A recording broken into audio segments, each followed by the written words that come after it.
Good afternoon, everyone. Welcome to the Delray Beach City Commission workshop this Tuesday, March 18th. Would the clerk please call the roll? Commissioner Marker. Here. Deputy Vice Mayor Long. Here. Vice Mayor Cassell. Here. Commissioner Burns. Here. Mayor Carney. Here. We have a quorum. Thank you very much. We have a very, ambitious agenda. So we're going to, would you like to start us off, Mr. Moore? I will, Mr. Mayor, ladies and gentlemen, and thank you, and good afternoon. And although this is a fairly involved agenda, I think it's a fairly series of succinct presentations, an opportunity for Mayor and City Commission as well as concerned residents and stakeholders to have a sense as to what the proposed budget process will entail for fiscal year 2025-2026.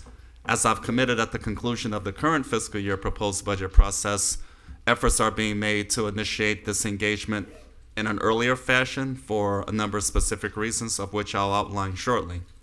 Part of today's engagement will, of course, involve a presentation from recently appointed Chief Financial Officer Henry Dakowitz as far as where we are going, and where we've been, so to speak, as well as Capital Improvement Program Administration, because, as many of you may recall, that particular exercise does take on a number of moving parts associated therein, the multitude of funds associated with respective line item considerations and transactions, as well as finally an opportunity for the Fire Rescue Chief to discuss the 2472 work shift program anticipated for October 1, 2025, per the agreement we have in place with the local chapter of the International Association of Firefighters. It's important that we have that particular dialogue at this setting because, of course, myself, along with Chief Financial Officer Henry Dakowitz, will be extremely busy outlining details for what will ultimately become a proposed budget for the new fiscal year, that being 2025-2026. Raphael, if I can ask you to please refer to the next slide, please. Thank you. Briefly, I'd like to also highlight what the anticipated changes in the budget process will look like based on the commitments having been offered back in late summer, early fall 2024. We plan to offer more years of historical actual data so that the City Commission can have a true sense as to what the respective trend analysis have been and continue to be experienced. Commissioners will have an opportunity to engage with departments earlier in the process as a whole. Likewise, I've scheduled budget workshops to take place April 8th, April 22nd, May 6th, and May 20th, of which department directors will have an opportunity to visit with the Commission in a similar format to discuss respective expenditure and revenue outlook so that the Commission will have an opportunity to achieve granularity with respect to operational considerations as we move forward. Likewise, an opportunity to make inquiries about specific requests and respective leadership considerations to be offered as we move forward. Once this is accomplished, again, the meeting scheduled to take place April 8th, April 22nd, May 6th, and May 20th, Chief Financial Officer Henry Dakowitz and I will meet with all departments to ultimately outline what the recommendations will be for City Commission review and evaluation to be offered in the early part of the summer. So again, we're beginning today, Tuesday, March 18th, 2025, so as to get to the absolute best place possible to achieve a sense of direction and guidance for the reasons I've outlined and shared.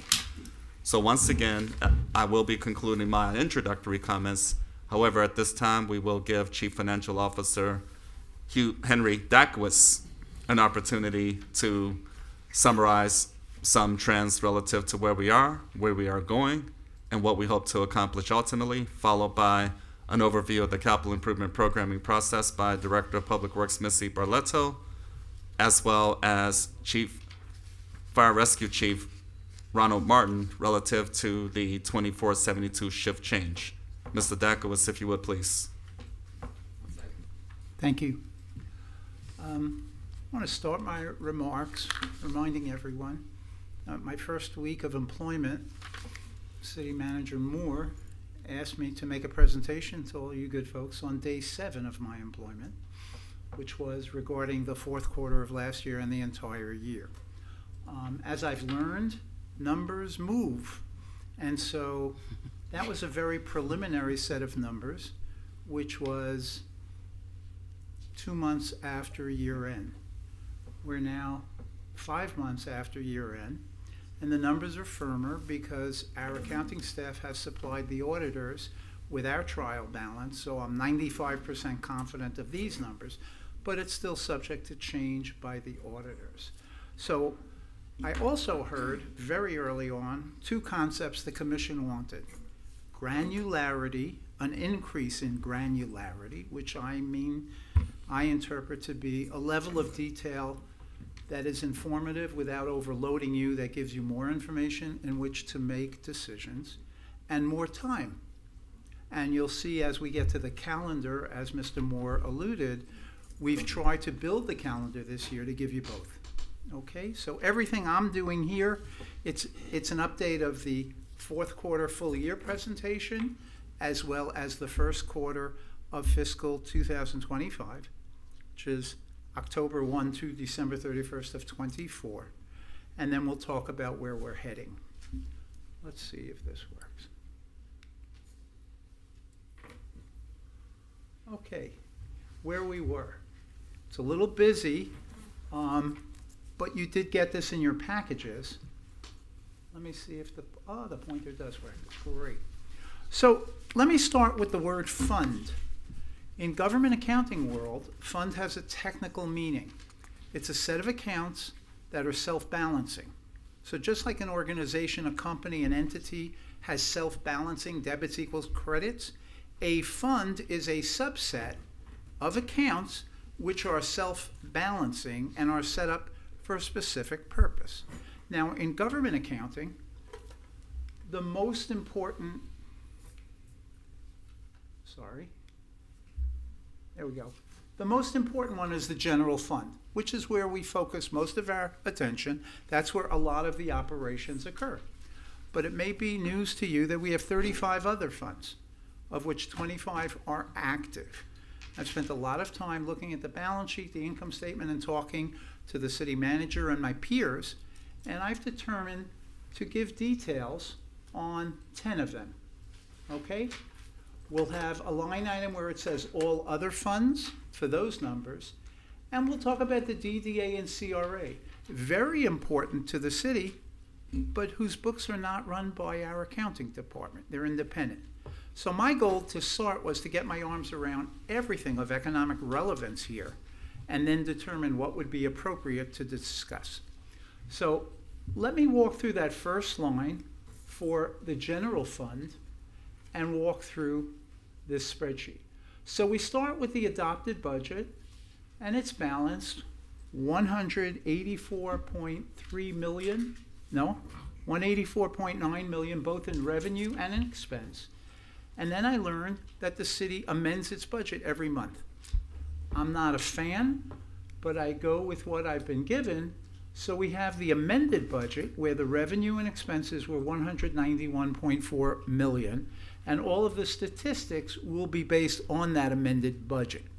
So I've learned that the budget does get amended every month, ending in November, 2 months after year end. So for 14 months, we can make amendments. But my December presentation and this one, the amended budget shouldn't have changed. Okay? Now, actual fiscal year, we have revenue, expense, and a surplus of deficit. Actual revenue was 180. The expense was 185.5. And it's a deficit of 5.4 million. Our expenses exceed our revenues. The next 6 columns show variances. Favorable, which are positive without a bracket and in blue, and unfavorable, which are negative in brackets and red. Now, the reason I use the words favorable and unfavorable, if you're dealing with revenue, if actual, where did I write my notes? If actual is greater than budget, that's a good thing, because it's revenue. That would be favorable. But when we deal with expense, actual greater than budget is a negative. That's an unfavorable. I think showing favorable and unfavorable consistently on revenue and expense is more meaningful than just subtracting 2 numbers on a column. So if we look at the general fund, on the revenue side, we brought in $11.3 million less than the amended budget, 5.9%. But the expenses were 5.9 million below budget, favorable, 3%. So our net was, we were below our revenues, revenues minus expenses by 5.4 million, or 2.85%. So that says at a high level, expenses are well managed, revenue was short what we budgeted. Okay, it's important to understand the details so that we can isolate what the causes are so that we can address corrective action. Now, we have several different categories of funds. Special revenue funds. Now, why do we set up separate funds? Normally it's because one or both reasons. One, that it's coming from a certain source that we want to track separately. A good example was a certain foundation or opioid settlements. We might want to separate those to track those numbers easily rather than buried in a larger fund. Additionally, there's often a legal reason which says there might be restrictions on the revenues that come into those funds. We might have a law enforcement fund that gets grants from the Department of Justice, but they're only allowed to be spent in a certain manner. By separating those into funds, we can track better to make sure we're in compliance with those restrictions. Special revenue funds tend to be funds where we're getting funds that are not from the regular course of business or something we want to isolate. Building permits is a great example. It's large and significant in dollar terms. We want to track that. Special projects, again, they're not a day-to-day business. Let's see what's going on there. And then neighborhood services, just because of the dollars and what they spend their money on, you may want to isolate. We go down to the capital funds. We have general construction fund and 1 cent sales tax. These tend to be used for capital projects, so we isolate them. We also have enterprise funds. Now, enterprise funds are different from most government funds. They are the closest comparison to a regular corporation. They have revenues, fees, often user fees, expenses, and they are budgeted to break even. And because of the nature of those operations, a good example might be a parking garage or a golf course.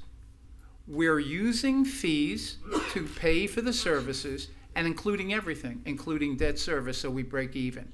So the accounting for those funds is a little bit different than the accounting for other funds.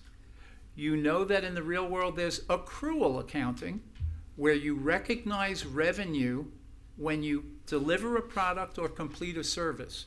I didn't get paid yet, but I recognize revenue, and then I have a receivable. If I have a cost, if I've gotten the benefit of someone else's services, then I have an expense even if I didn't pay them yet, but I have an accounts payable. Enterprise funds uses those accounting concepts, strict accrual. Government accounting does not. It's cash accounting in contrast.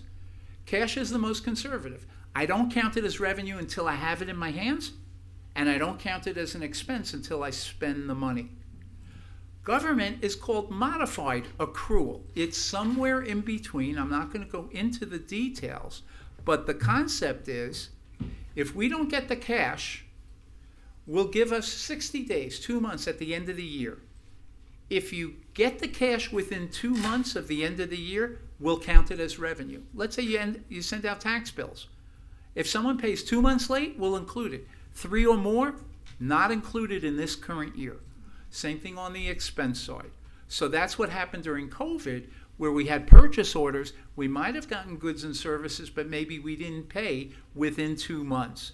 So those are the 3 different types of accounting: cash accounting, modified accrual, and accrual.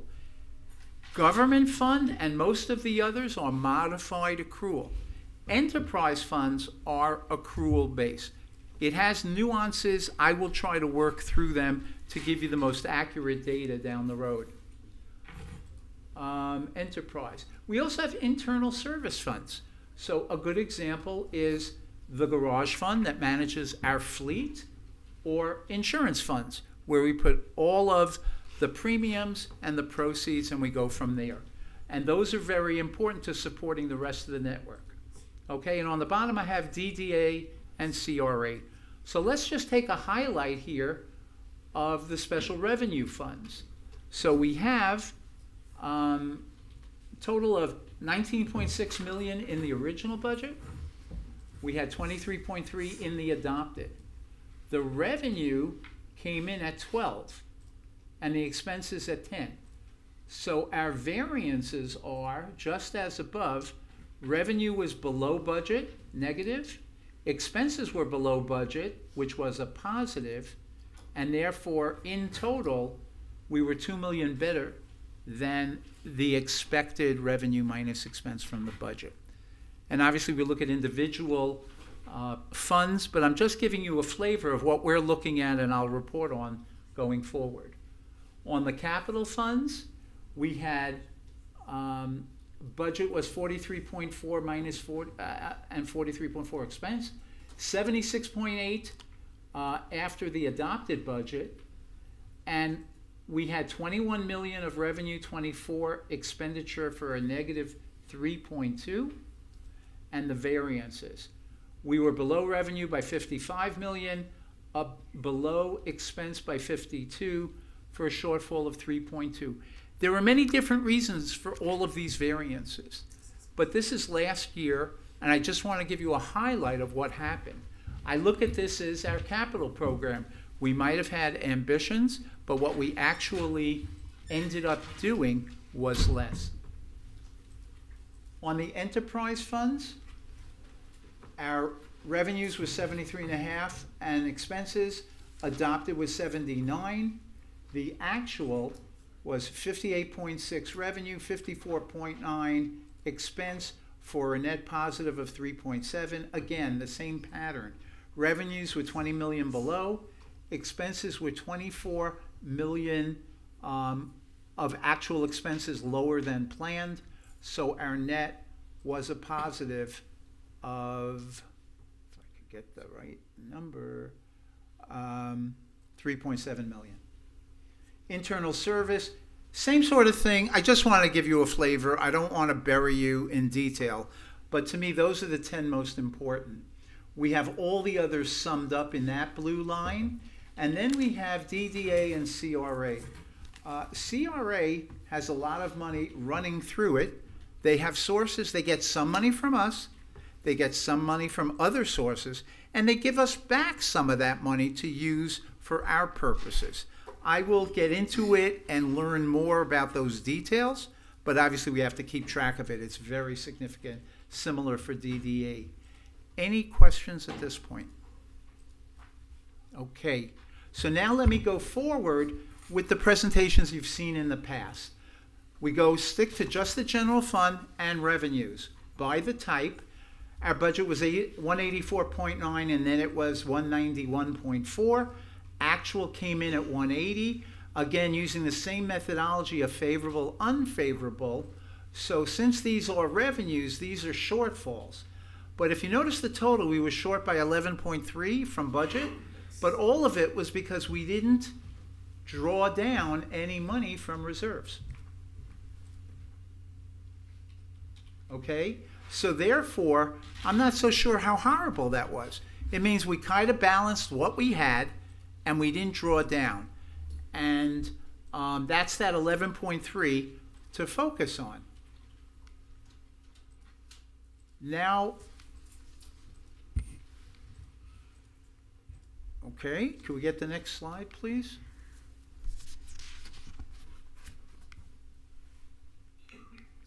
There we go.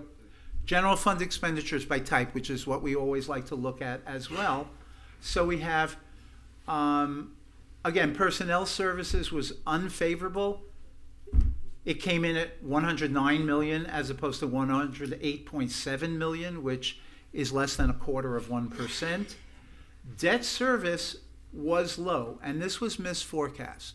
What happened was we had the debt service from debt issues, but we didn't budget for leases. and that's why we have a big addition by the end of the year. And obviously with the new leasing program going forward, we're going to make sure that not only do we handle debt service from debt, but also the leasing, the interest implications, and those payments. And that's why that was unfavorable. But operating expenditures were $6 million to the good, 14%. That's why it leads me as an outsider to say the departments were managing their expenditures at least according to budget and then some, which is a positive thing to note. And by department, let's highlight that big negative $403. That's the finance department, and obviously shoemakers' children don't have their own shoes. It rounds to 0%. But most departments came in favorable compared to their expense budgets, and then we had that debt service. Now, however, our projected revenues were $180 million, and our projected expenditures $185.5. That means it's plugged by our computer systems automatically when we close the books. So we had to draw down our reserves by $5.5 million to balance revenues and expenses. We started with reserves from last year's annual consolidated financial report that had the audited numbers of $48.7 million. When we take away the 5, we're at $43.2 million. That's 23.83% of the 2025 adopted budget less transfers. According to the resolution you passed, the fund balance is supposed to be between 21 and 25% of that calculation, and we were right there. Okay, so that basically covers where we were last year. Any questions?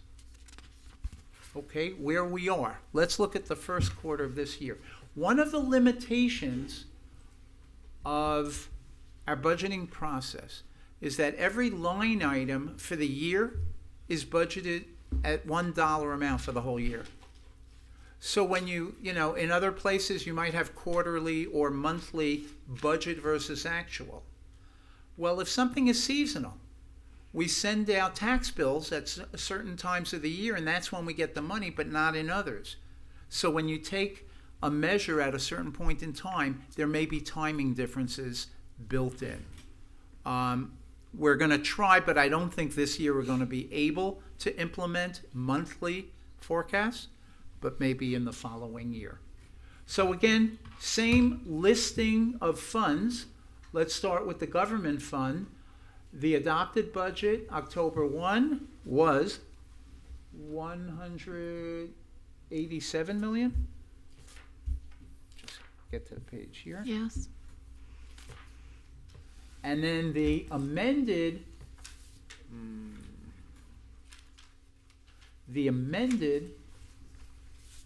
was 188.9 on revenues, 187.2. The last time I did a budget amendment, I noted that sometimes the revenues might hit first. We want to give some of those rollovers, and we wanted people to have them, and the corresponding other side in the budget module only comes in later. That's why the adopted budget, the amended budget, may not be balanced right now. Then, if we're trying to do budget versus actual, for the first quarter, we have to take 25% of the amended budget because our actual is only 25% of the year. So the amended 25% is $47.2 million in revenue, 46.8 in expense. What are our actuals? $97 million in revenue, 58.4 in expense, a surplus of $39 million. I would suspect we got a lot of our tax money up front in the first quarter. It's not ratably over 4 quarters. So this is always going to look a bit high, and it is a bit misleading, understanding we're looking at 1/4 of the total year. So we have a $50 million positive variance on revenue. We are negative on expense by $11.6 million. There are certain expenses that might be front-loaded during the year as well. Okay? Looking at the other groupings, special revenue funds, we were looking at 23.3, 22.5 for the amended budget.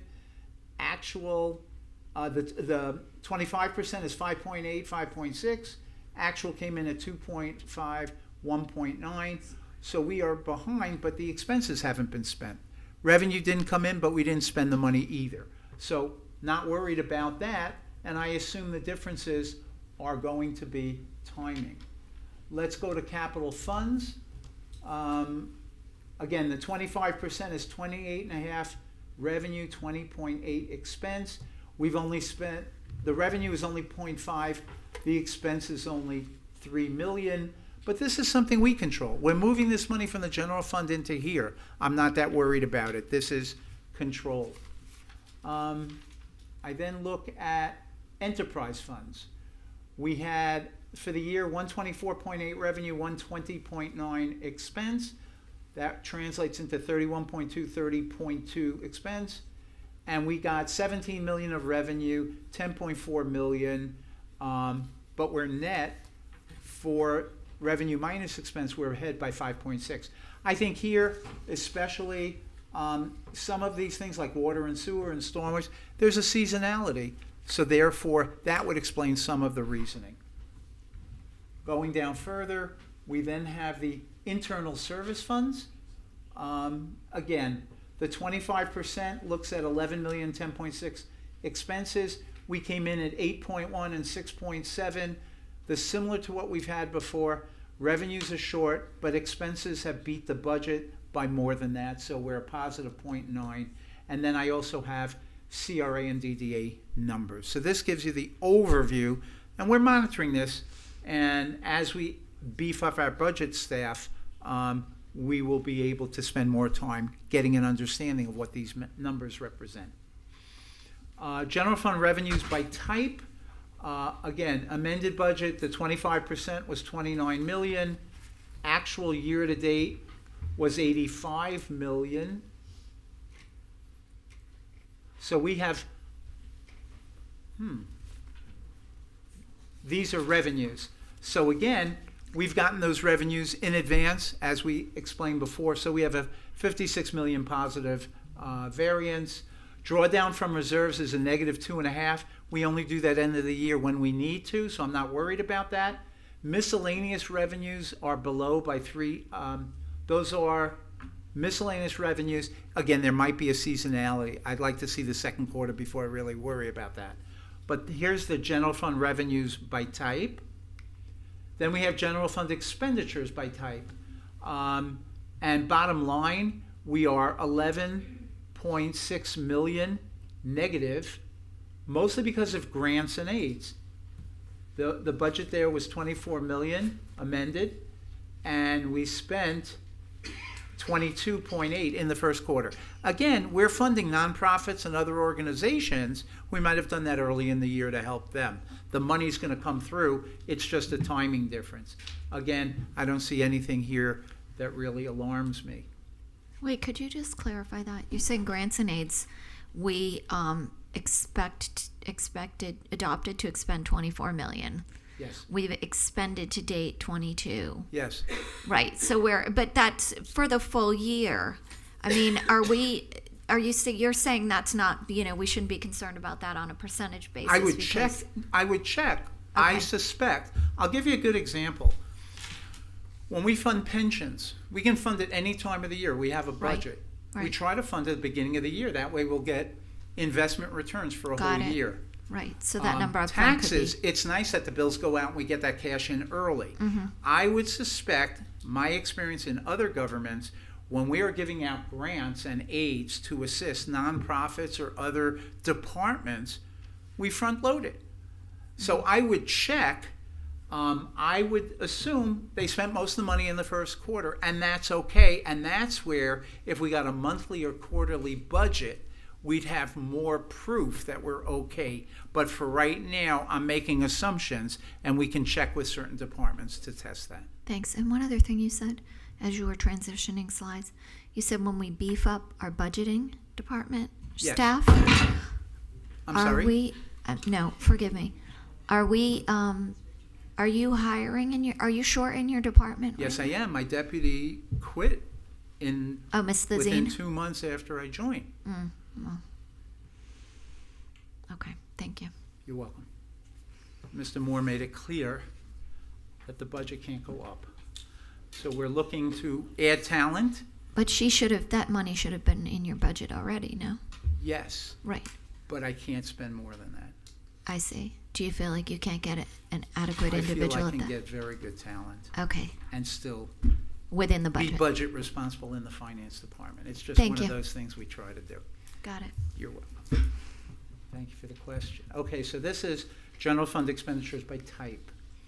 Then we have by department, and again, so 16 million is an unfavorable variance in something called transfers. And I believe these are transfers from general fund to other funds. Okay, we're beefing them up, whatever. I am not worried about that yet. Nothing else really leaps out that's so terrible except for miscellaneous. So again, this is a Q1 flash without the detail of the budget that says I'm really not alarmed yet. And when we get the Q2 at the end of March, which we'll probably have in May, that's the time to go in there, scrutinize, talk to the department heads and see what's going on. Where we are going. So I consider myself the early warning system, that I see storm clouds, I want to get it early, because when you get things early, you have time and resources to try to avoid or minimize damage. Some economists predict a possible recession in 2025. I'll blame them. I won't tell you my personal opinion.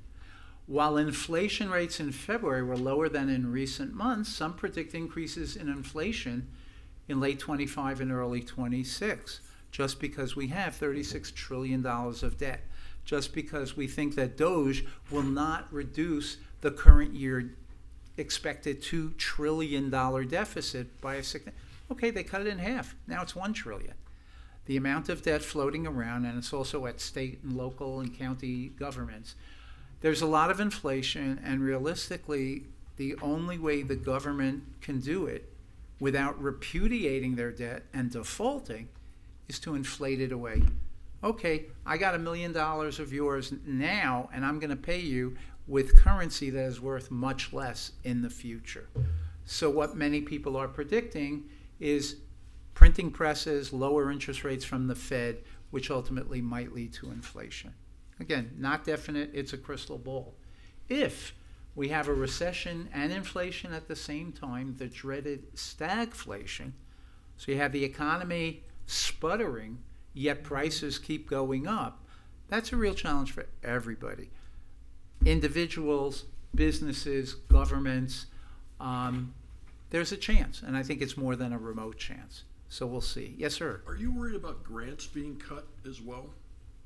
Incoming grants? Uh-huh. Not specifically. I don't know enough, and I know that others have lobbyists, etc. So I'd like to chime in that regard, because one of my updates this coming Friday will be an update based on activity at the federal level, because there's some realignment currently underway. And what comes to mind specifically relates to potential opportunities with the Army Corps of Engineers, as well as opportunities for water improvement programming. So I am working with the Color 9 Group, who is our federal lobbyist, to evaluate what that might look like and what other priorities may need to be aligned to address that particular question. So in essence, there is reason to be aware of some adjustments that may become necessary in that regard. And what I'm talking about specifically, as it relates to what I just stated, $1.2 million 2 times. One project, $1.2 million, another for another $1.2 million potentially impacted. So again, you'll see a summary from me this coming Friday via the weekly report, and myself, along with Assistant City Manager Jeff Forrest, are spending time with federal legislative delegation, the Color 9 Group, to do what we can to get our arms around it. Does that directly impact any specific concerns relative to the proposed budget process? No. However, it may have an impact relative to the capital improvement programming exercise, which will be talked about momentarily. Thank you. You're welcome. It's good. Yeah, and I would just add, relating to capital projects, that the water plant improvement project, we've talked to our financial advisor, as well as the engineers who do these projects all over Florida, said there have been in the past historical opportunities of either grants or low-interest loans. We are exploring them, but at the same time, we're moving forward to make sure that we have the proper funding in place to complete the project without relying on such assistance. Okay? Delray Beach context. So here are some of the things that we are facing. Implementation of 2448 going to 2472 coverage in fire and rescue. And I know the chief is going to be addressing that later, but obviously it's an important challenge that we're dealing with. New fleet leasing program, which says there are going to be higher debt service payments. We didn't have the cash to buy it because during COVID, we limited the amount of funding that we normally would do. So we went to a leasing program. I think we got very competitive rates, but we have to include those debt service payments in the operating budget. We are looking to issue revenue bonds for the water plant, which also implies adjustments in water rates. As was presented before, we're looking right now at 2 different borrowings because of IRS requirements and the need of cash flow. But I would just say that rate adjustments once in 18 years for a utility is highly unusual. Whether it's Con Edison, FP&L, Commonwealth Edison in Chicago, I haven't heard of many utilities that raise their rates less than, as infrequently as 18 years. Just an observation. This is rather important in my mind. Increased expenses to implement 5 IT projects, and I heard another one just before I came down here. Chart of Accounts and General Ledger module of ERP. We are now on something called Tyler New World. We want to migrate to Tyler's flagship, which is called Munis. It's in over 5,000 governments. They're a leading computer support for governments, and we feel there's a robustness there and a stability that will help us going forward, but it takes time and money to get there. Water and sewer utility billing. We have limitations because of the software we're running on, and we want to get Munis up and running so that we can improve the utility billing. HR and payroll modules would also be updating as we go to Munis. UKG timekeeping implementation for police and fire departments. UKG was the old Kronos, which was the gold standard of a front-end software package to a payroll. It's time and record keeping. How many hours did you do? Are you getting time and a half? Not time and a half. All that front-end application. They're the ones who have the machines that you punch in, or you now do a thumbprint. So we rolled out UKG to all city departments, but not yet police and fire, because police and fire payroll is as complex as any because of the complexity of their contracts. So working to get that done is another significant project. Could I ask a question on that front? And Sure. It's potentially to Mr. Moore. So we're in the process of working on our ACFR, right? We got ACFR for last year? The current external audit process, annual Right. comprehensive annual For financial the year report. that ended in 24. That's correct. Yes. But in the prior many years, we were getting reprimanded because of our time and attendance programs, which resulted in us implementing the time and attendance programs. We've been working on this for years. Why is this not in all departments currently? Last year it wasn't in fire or police, and isn't that why we got that reprimand?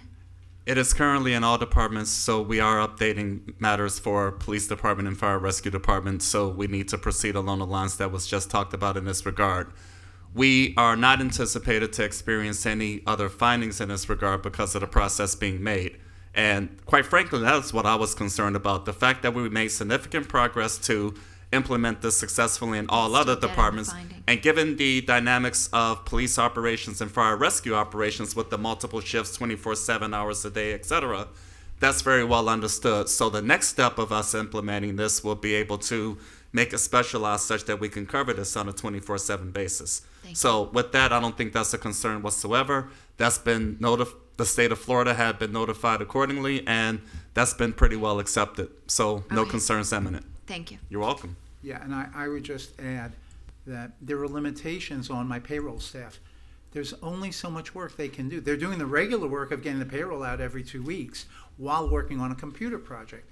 So we put them into modulars of, okay, here, these 3 or 4 departments will get updated, then these 3 or 4 departments will. These were the most complex. We got a lot of bugs smoothed out in UKG by working in the other departments. Now we're ready to face the most complex to try to get a smooth implementation as well. Thank you. You're welcome. Migration off of AS400 and HTE. This is a very old computer system that was state-of-the-art in its day, but it's well beyond its end-use date. And we're trying to keep it going and migrate over to Munis, but there are interrelationships, and a lot of these programs rely on the same individuals in my department, and you can't just bring in consultants. Consultants do the job, leave, and then nobody knows how to work it. So it's an art, and we're working closely with IT and other departments, and off of Tyler New World. New World was a software package that I believe the city selected as its ERP about 7 years ago. And right after it was implemented, New World was bought by Tyler. Great. And Tyler supported it. But after 7 years, they said, we are no longer going to support this. And that's the motivation and why we want to expedite moving to Munis. So when your software is not getting supported, it gets even worse and I challenging. apologize profusely. So this is what we're working with. Okay? A little busy, but I think most people have seen this already. And this is where the point of getting extra time for you people with a different series of information. So we started with a budget kickoff. The salary projections are being worked on by my team, and they hopefully, I believe by next week, they will be finished. They do the salary projections, and then at the same time, the different departments review their projections and input them into Tyler. That would be the budget module. Then the real fun starts. We're going to have a city commission budget workshop on the 18th. I guess that's this.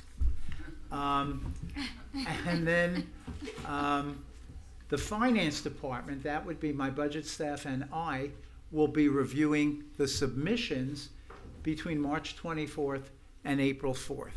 So the departments will be subject to 3 reviews or consultations, if you wish. The first is mine, where we look at that additional historical. We might have 2 or 3 of historical actual, plus the current year budget and the current year-to-date actual. And then we say, now here's your projection. How'd you get there? Is it consistent? Does it make sense? And we get into operational issues so that we can understand why you need these numbers or why we feel you don't. Okay? That's the finance department review. Then we have in bold the 4 commission budget workshops on the dates that Mr. Moore mentioned, April 8th, April 22nd, May 6th, and May 20th. I believe we scheduled them to be in front of regular commission meetings to make it a little bit more convenient. Each and every last one of them. There you go. That would be 4. I'm the finance department. And so it's convenient for you, but what we did, and that's the second review, but one of the important points which doesn't show up here, I said to my staff, why does the commission feel they don't get enough time? And they mentioned that the process would go through, and then we would create an interim budget document. And by the time you got it, half the process is gone. I said, wait a second. It takes time to get a budget book together. Don't we have data earlier? They said, sure. I said, how early? When the departments make their requests. So we said, let's get worksheets with all of the departments' requests. And we get them to you as soon as possible. You're not going to see my review. You're not going to see other reviews, but at least you can look at those numbers earlier. So the concept is You will get the worksheets as quickly and as feasible as we can when we get them. Then you have your 4 workshops after you've reviewed the data for a couple of weeks, and you get face-to-face to ask any questions. So we felt there would be a little bit more granularity, there would be more time for you. Mr. Moore has set up meetings the weeks following your meetings where he and I will sit with the departments and third time push. What's going on with your department? What's with the budget? What are the operational considerations? So there'll be 3 reviews of those numbers. Ultimately, we come out with the city manager recommended budget. But you've already got your direct contact with the departments.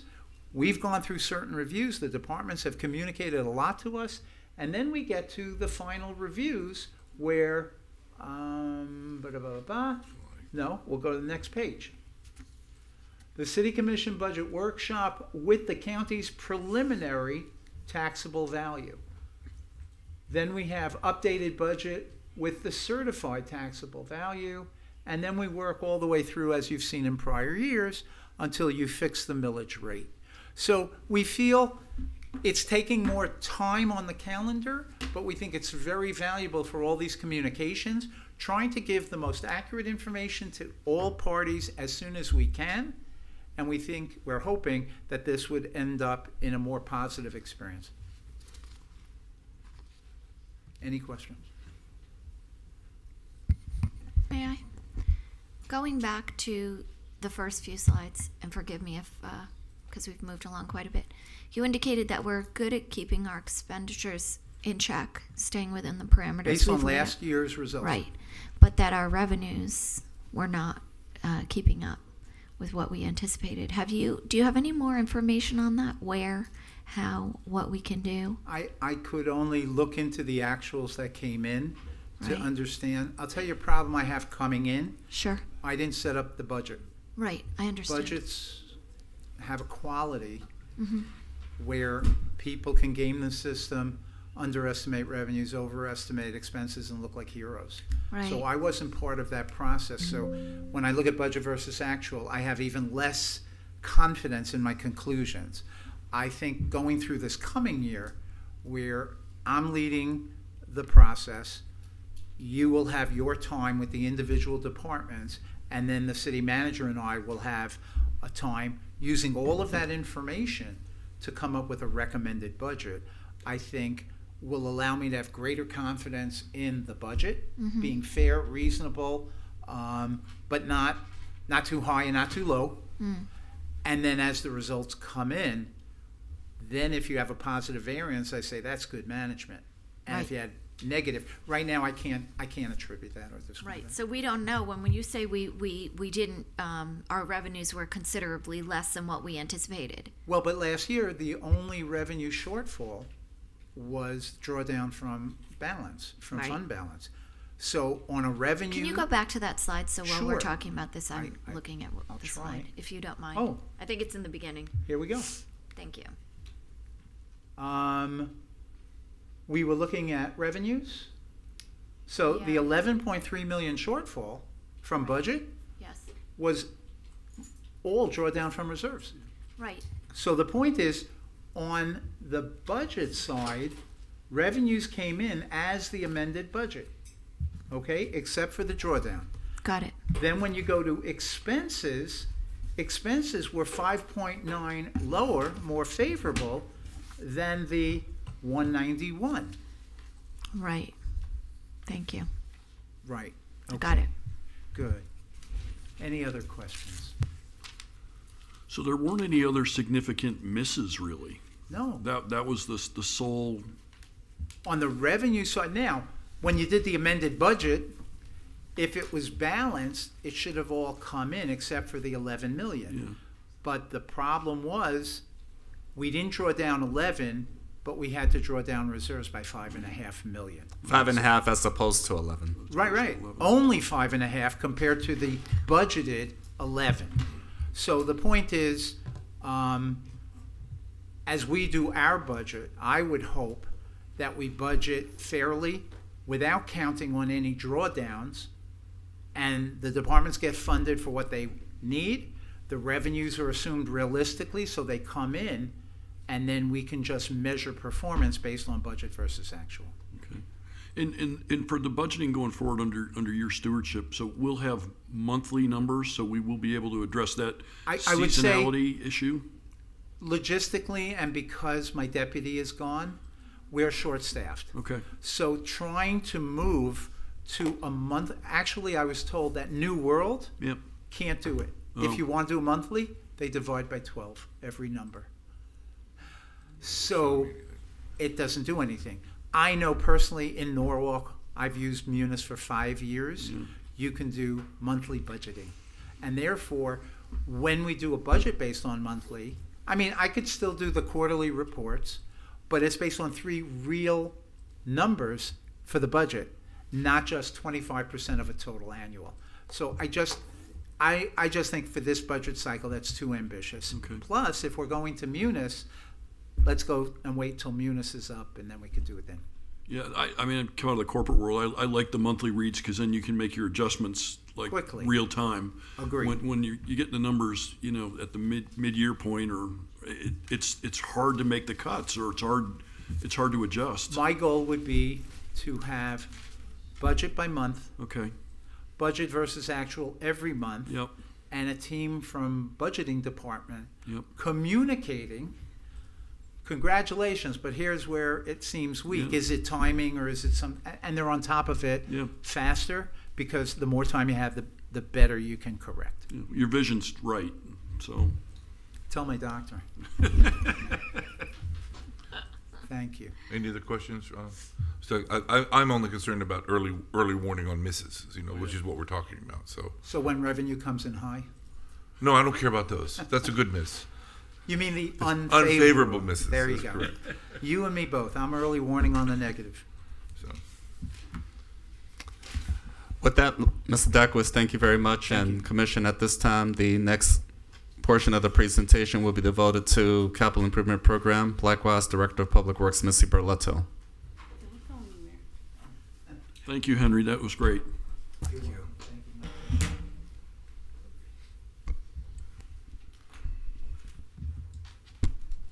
I hate this microphone.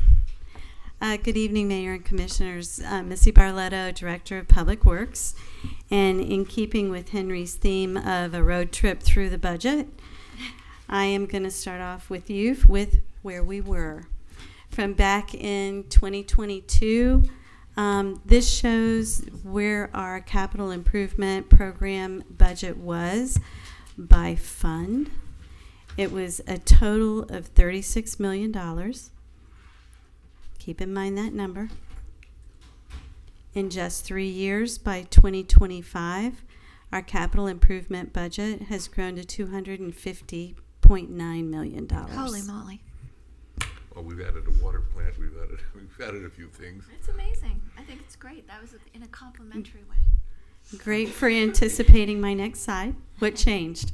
So in those 3 years, what changed is some of the priority projects that Commission has identified over the years have moved from design into construction.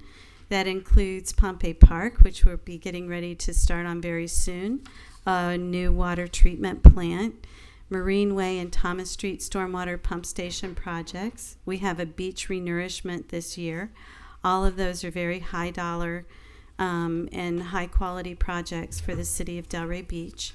One of the things that changed is that there was a government obligation bond from, I think, 2006 that shows in the CIP budget in the year 2022. We completed it in that year. It's not showing in our budget anymore, but we have new funds that are in the CIP budget now. We have government obligation bond lines for Parks and Recreation, which is the one that was just recently voted on, as well as for public safety for building a new police department headquarters and doing some smaller miscellaneous improvements for our fire staff, as well as there's a new line that is specifically for the water treatment plant. So where are we going?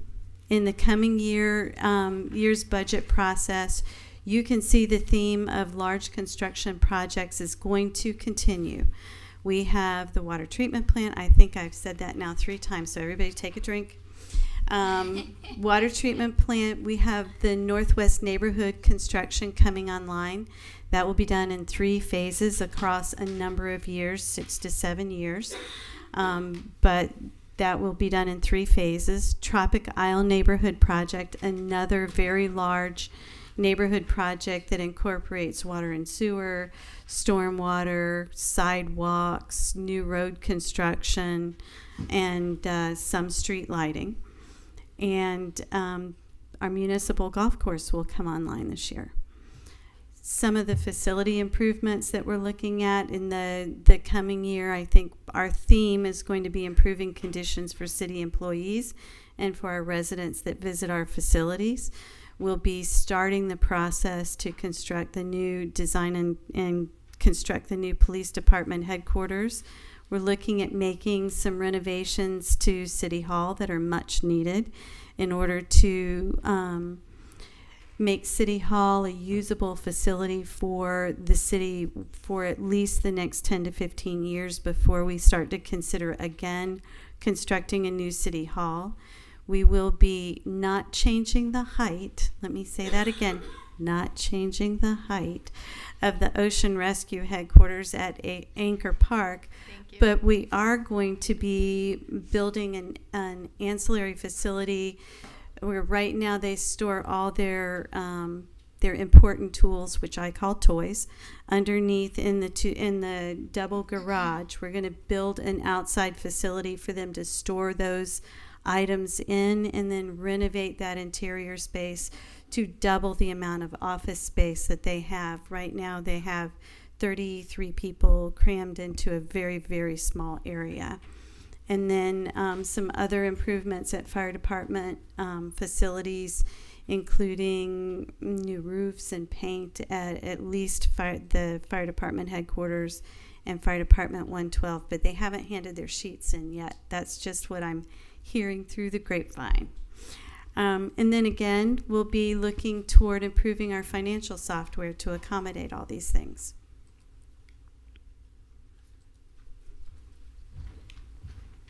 Here we go. So along the way, we have challenges. A $250.9 million budget in this year is challenging to fund. Although we've been able to bring in a lot of grant funding over the years, those grants are reimbursable, so that money comes to us on the tail end.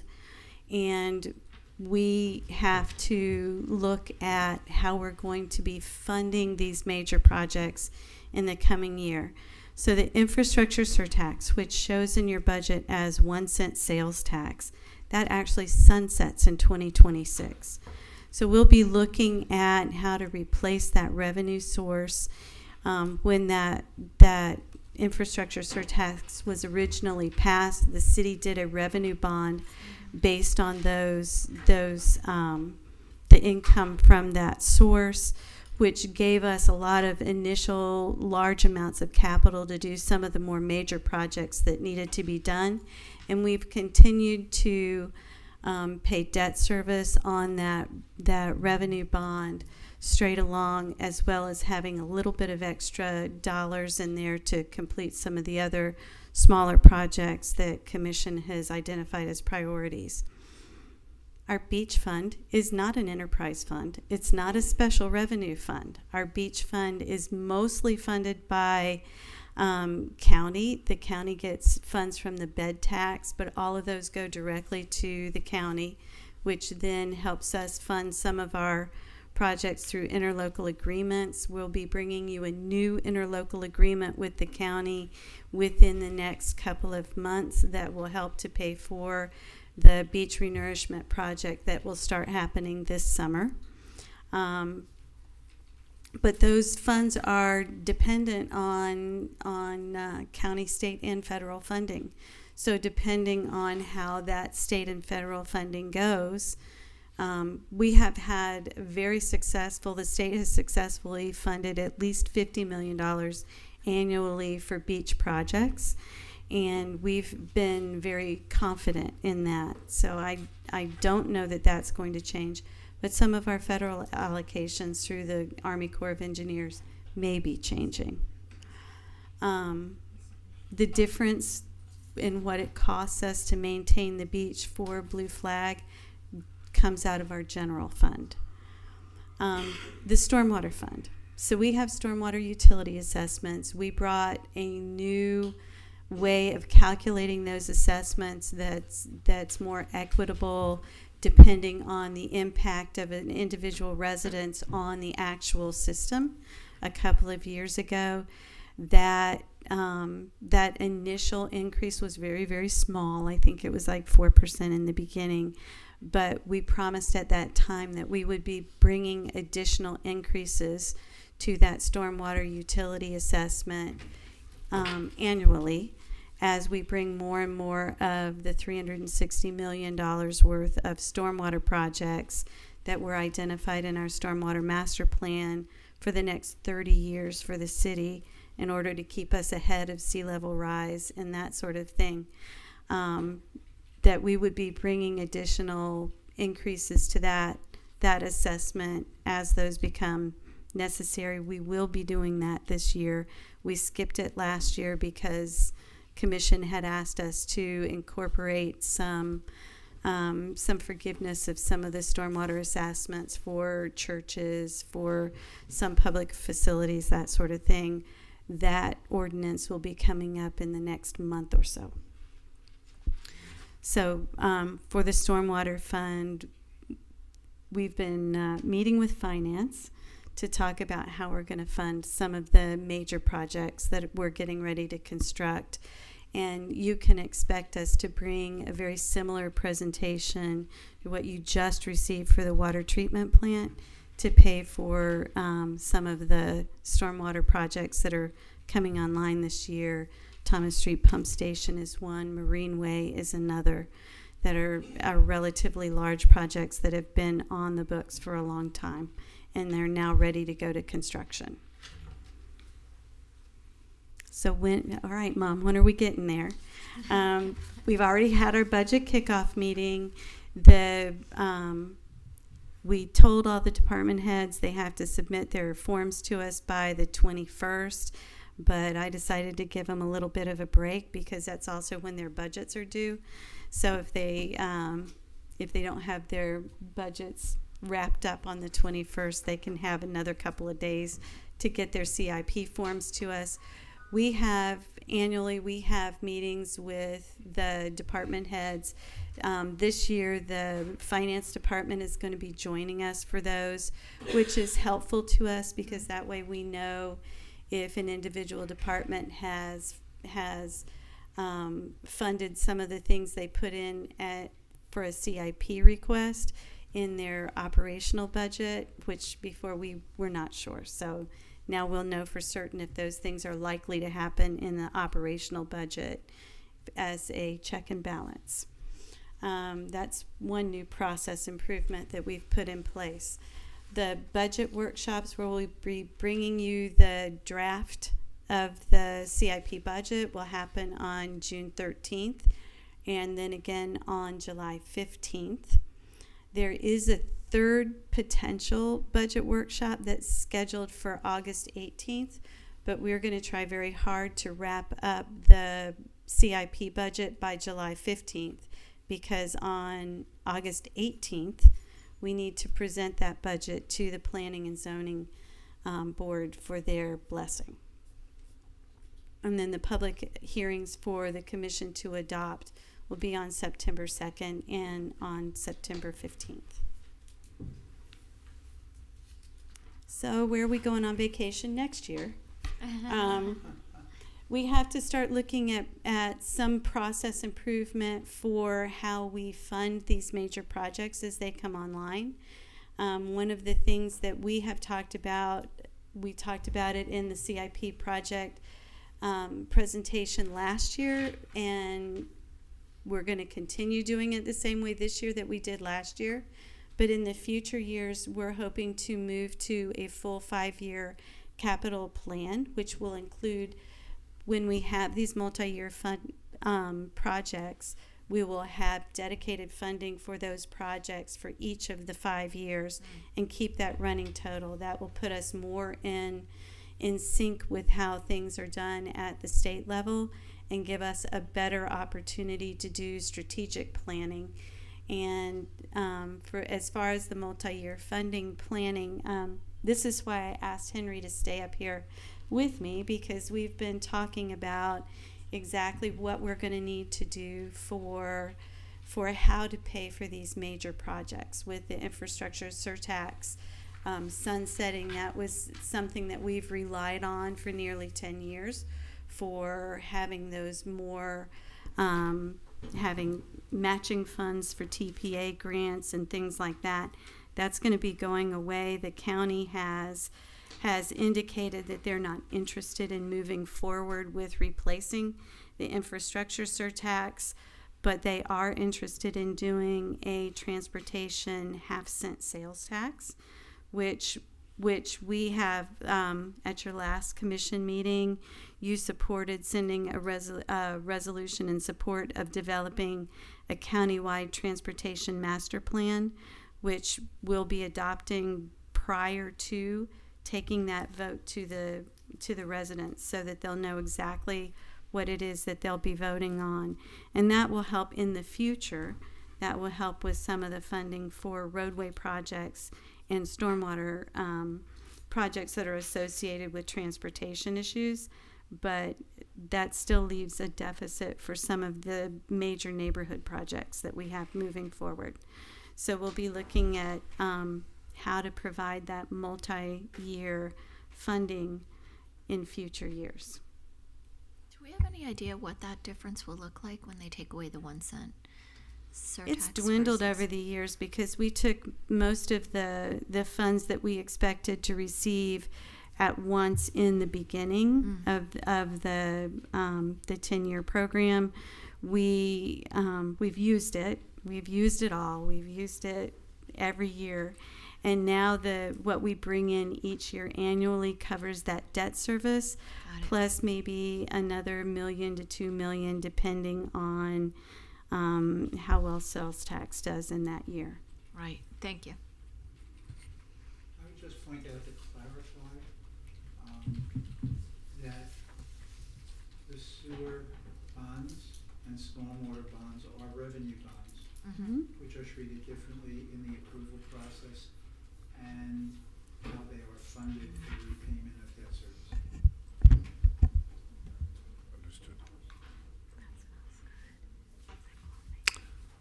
Any other questions? No, thank you. Oh, you know what I would say, Missy? Thank you. Thank you to Ms. Gianotis, Planning and Zoning Department. Thank you to Parks and Rec, because I sat up here before, and this is what we're doing. The projects we're doing are amazing. They're not happening without all of you and your hard work. Thank you. Thank you so much. Thank you, Mr. Dakowitz and Ms. Barletto. Thank you. The final formal presentation will be direction regarding implementation of Fire Rescue 2472 work shift. And this is likewise an opportunity for the City Commission to offer feedback based on the information to be presented so that we can prepare adequately for 25-26. Fire Rescue Chief Ronald Martin, if you would please. Once we give Mr. Dakowitz a second to vacate the staff table. And please retrieve his highlighter pen. He'll be needing that. Yeah. Thank you, sir. As long as it's not the red highlighter. Yeah, that's No right. way. We don't want any red. No, no, no. Red. No red. Yellow is good. Yellow's good. Good evening, Mr. Mayor, Commissioners, City Manager. I'm not sure your mic is on. Thank you. Good evening, Mr. Mayor, Commissioners, Mr. City Manager, Mrs. City Attorney, community. First of all, I'd like to start off and recognize our medical director, Dr. Craig Kushner, is in the audience this evening. I wanted to make him available in case you had any follow-up questions on medical statistics, facts, or anything that may be related in my presentation. Also got Battalion Chief Ed Beardsley in the audience. He is kind of our internal statistics guy, analytics guy. We looked at a lot of data together over the last 6 months since I've been here with the city of Delray Beach. So he's really got a very good analytical mind, as well as my deputy chief, Travis Franco, and our interim fire marshal, Joe Mazzio. This is the team I've been working with very closely, looking at different statistics, analytics, as well as response modeling for the city of Delray Beach. So as Mr. Moore talked about... Okay, may I, no offense, can you move that mic a tad bit away from you? It went from not loud enough to wow, holy moly. Okay, how about that? Is that better? That's perfect.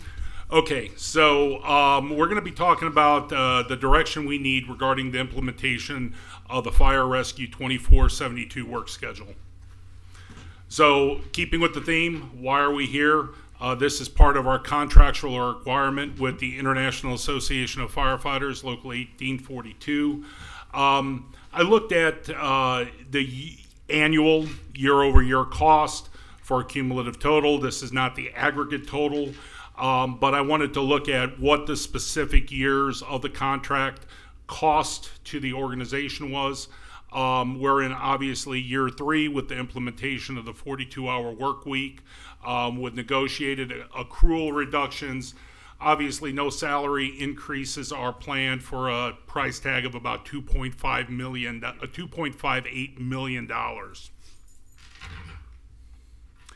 So with the 42-hour work week implementation, we have to have that spun up contractually by October 1st of 2025. That's going to require us to create a 4th platoon of firefighters or a 4th shift, where we currently work a 3-shift or 3-platoon schedule, 24 hours on, 48 hours off, with a Kelly Day, which is an additional day that is planned and scheduled into our work rotation. That Kelly Day concept goes away. We create this 4th shift, which reduces the average work week of a firefighter to 42 hours on average. So in order to do that, we're obviously going to have to increase our authorized staffing.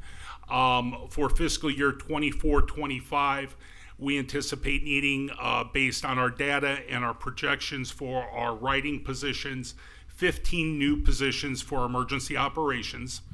That will get us operational for October 1, 2025, our contractual deadline to implement this new work schedule.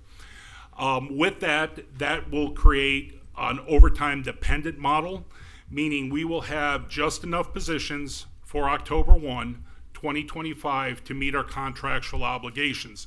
Now, we're doing well with our overtime GL, so I'm not concerned about this fiscal year. What I would propose is a total of 23 authorized positions, 15 in this fiscal year, and I would bring forward 8 new positions. Now, in the next fiscal year 25-26, even though I would have those 8 authorized positions, we are going to fill those based on statistics, trends, and usage in our overtime budget.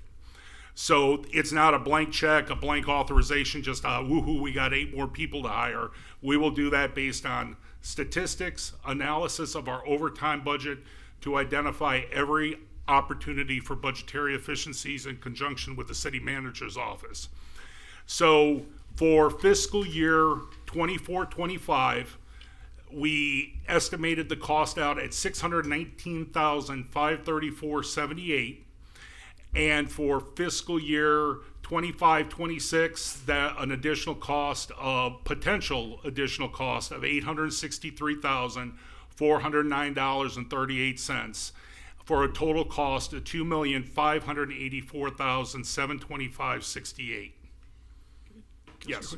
What will the mix of staff look like? Will they be mostly entry-level people Yes. early in their career, so lower cost, obviously? Yes, the majority of these people will all be firefighter EMTs or Okay. firefighter paramedics, or firefighter EMTs who are close to graduating paramedic school.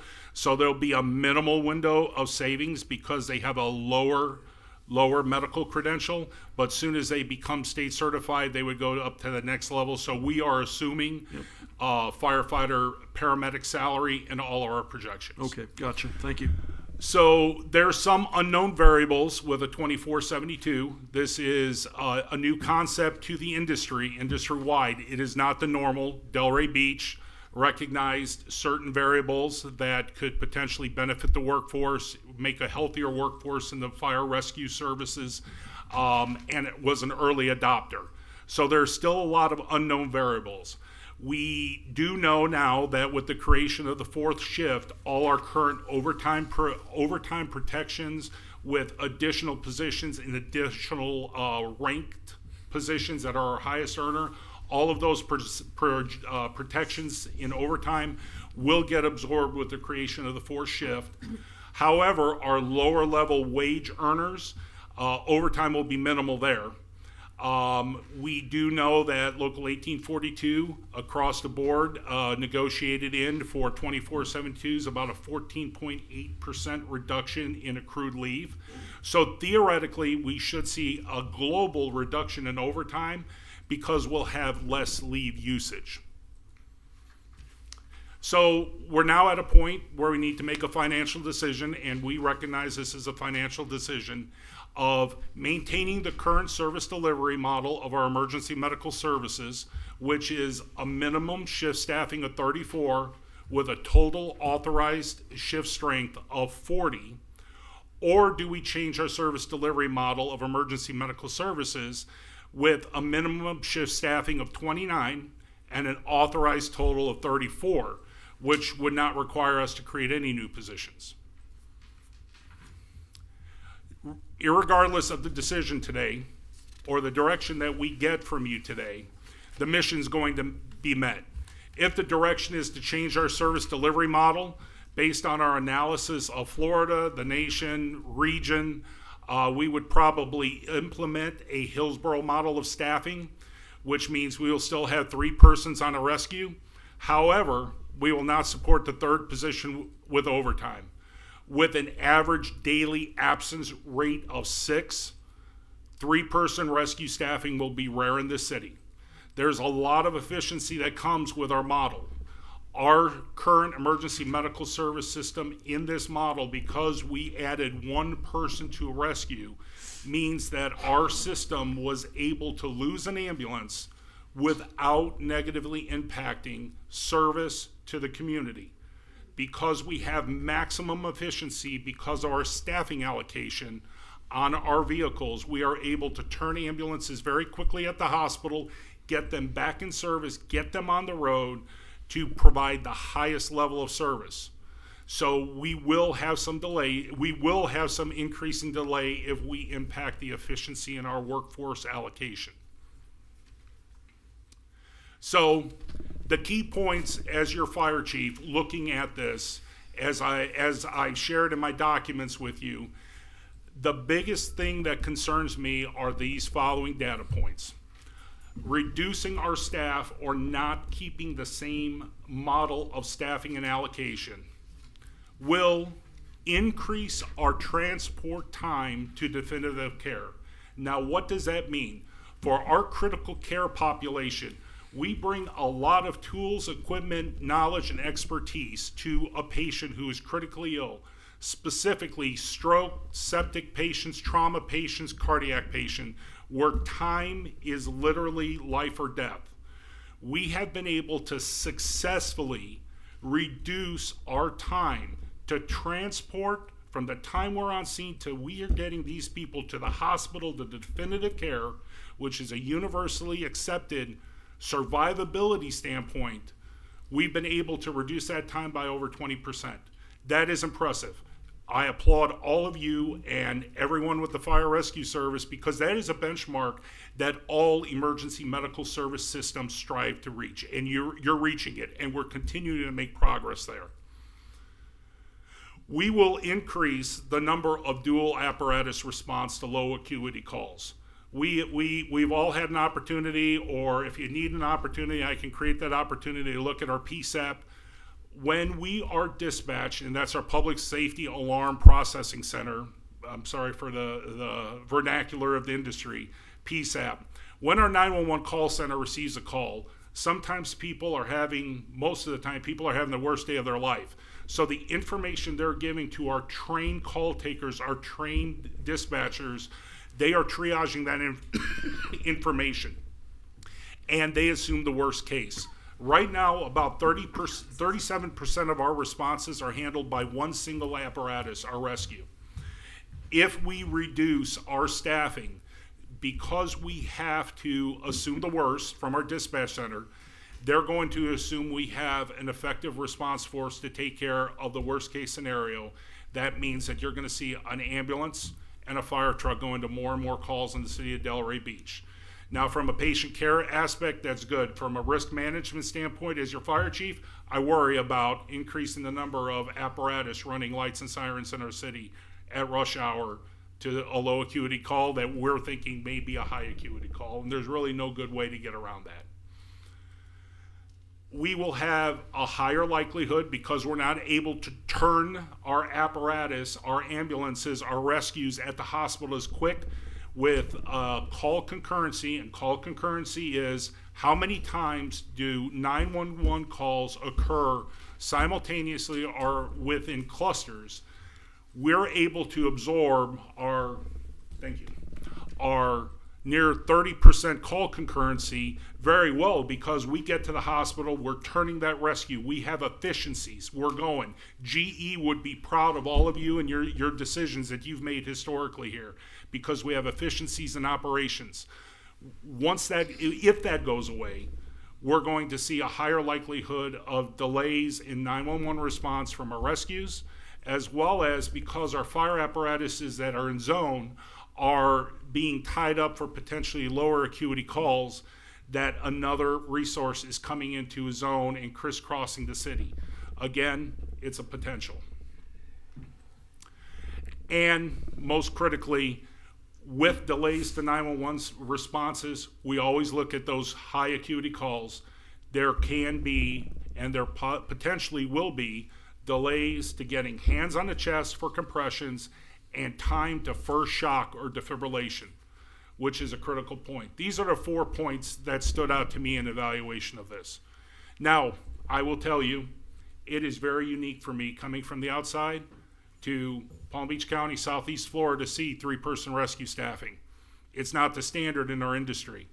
However, one critical piece for all of you to keep in mind in your decision point is that this area of the country, this area of our state, experienced decades of explosive growth where local government could not reinvest consistently, like areas of Chicago, New York, Boston, Pennsylvania, where you had more of a steady incline in growth, and they could plan and they can invest into resources into their system.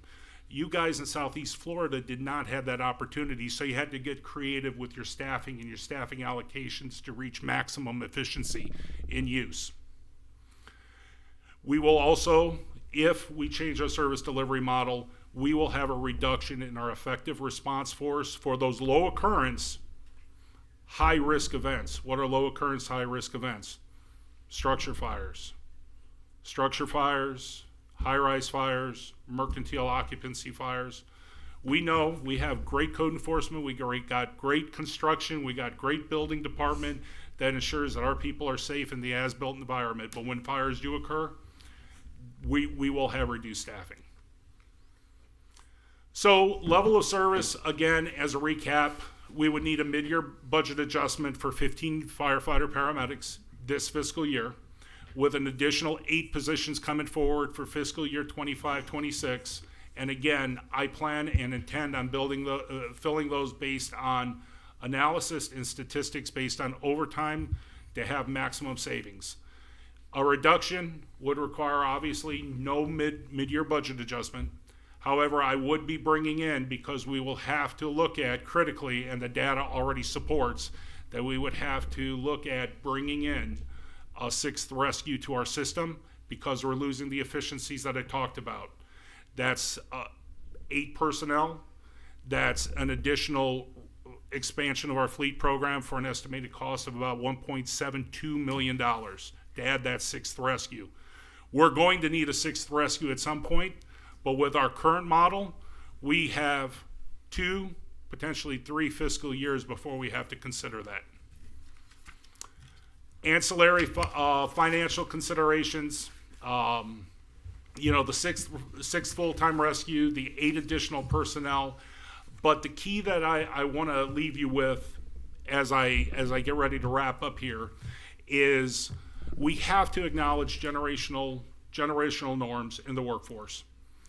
If we do change our model, even with the lucrative labor contracts, I'm expecting to see some workforce transition of a 5 to 8 personnel. If we drastically change our model like we're considering, and again, it's a business finance decision, and I understand that. The community's got to be able to support our level of staffing. And we all respect your positions. We really do.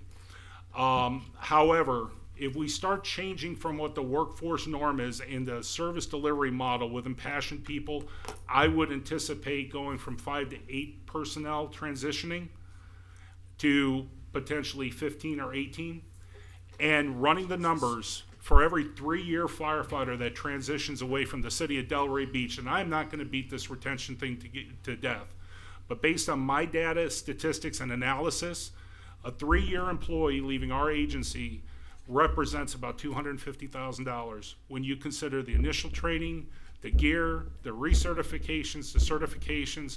So we lose 10 employees. That's about $2.5 million. So with that, I conclude my presentation. Again, myself, our medical director is available, Chief Beardsley is available. We'd be glad to answer any and all of your questions. Thank you.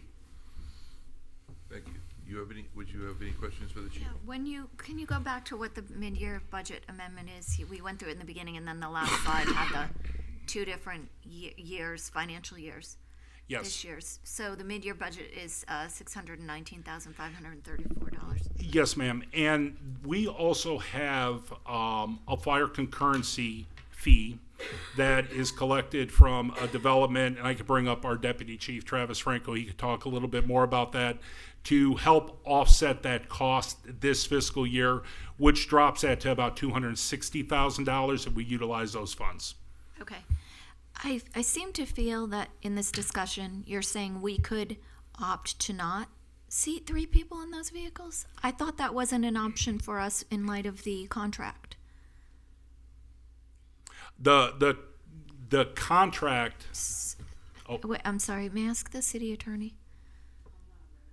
Okay. I don't think that's, no, I thought that the contract requires us to. So it just requires us to go to the shift. It doesn't require us to seat 3 people. That's correct. Staffing Interesting. levels are at the discretion. No, of the chief. I thought that, but then I thought there was a conversation in which we were told that probably wasn't the case.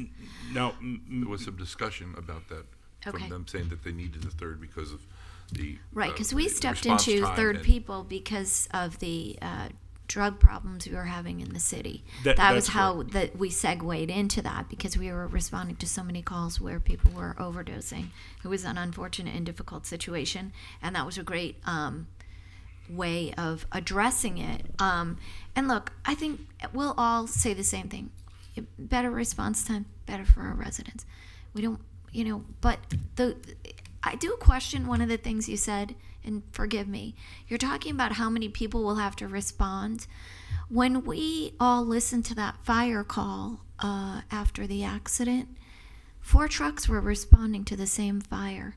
2 were at the fire and then noticed it was a pan on the stove, and 2 were still going. 4 large trucks going to 1 location. So it concerns me when you say, oh, and we'll have more vehicles going. I see a fender bender on the corner. There's 3 trucks come for it, And so I do believe that if you're asking me, when there's a car accident and an ambulance and 2 fire trucks are showing up, is that excessive?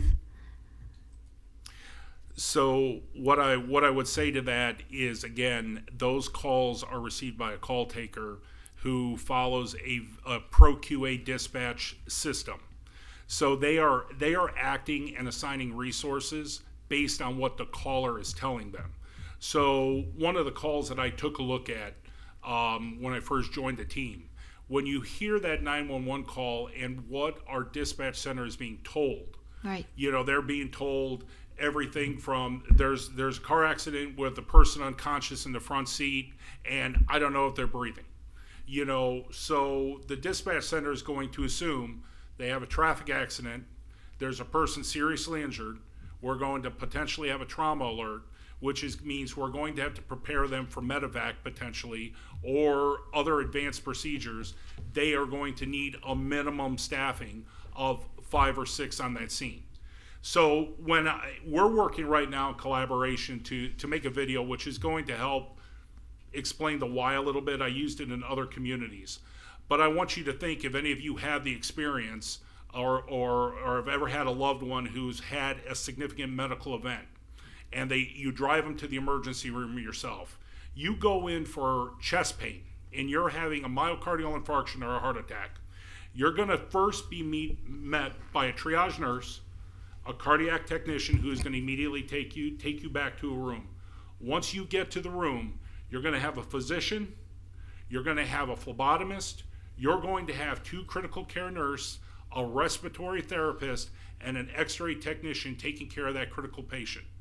Now, in our system, as an advanced life support provider, with our medical directors and our level of training, you are bringing that hospital, minus the surgical suite and balloon casts, to a person's residence. All of those critical functions need to get filled by Right, ants. which is why the 20 seconds or per minute is somewhat almost irrelevant because you're providing that full service there. And look, I'm not arguing either way. My mom had to call the ambulance in Connecticut. I had to call the ambulance for her. It's a 25-minute ride to the hospital with 2 people in it. And so the what you typically see is 2 people, as you said. Yes. We're giving something tremendous and extra to our residents, and I don't know how you can take it away at this point in time, but I do believe that we are expending resources in different ways unnecessarily. And when we see the mayor was stopped at that accident, how many vehicles were on the scene there? I mean, the one that I The alleged got video. that thing for, yeah. There was, Yeah. I mean, every time there's a car accident, there's 3 or 4 vehicles. That's what I'm saying. So, Yes. you know, I don't know the solution. I'm just giving you my position on it. Madam Vice Mayor, if I may just expound a little bit. Obviously, there is always room for growth and improvement, and our response practices and policies is something that is on my radar that we are currently working through, waiting for other evaluative data to be Right. completed. So we are going to be looking very carefully at our response modeling and protocols. And listen, I firmly believe that if anyone can do it, you can. And I feel very confident in you. But one thing that the residents probably don't realize, prior to this contract, which was a tremendous increase in cost to the residents, we were expending 80% of our property tax revenue for 2 departments in the city. We're now probably closer to 90, and we're working on another contract. And the second we're done with that contract, we'll be circling around and working on another one.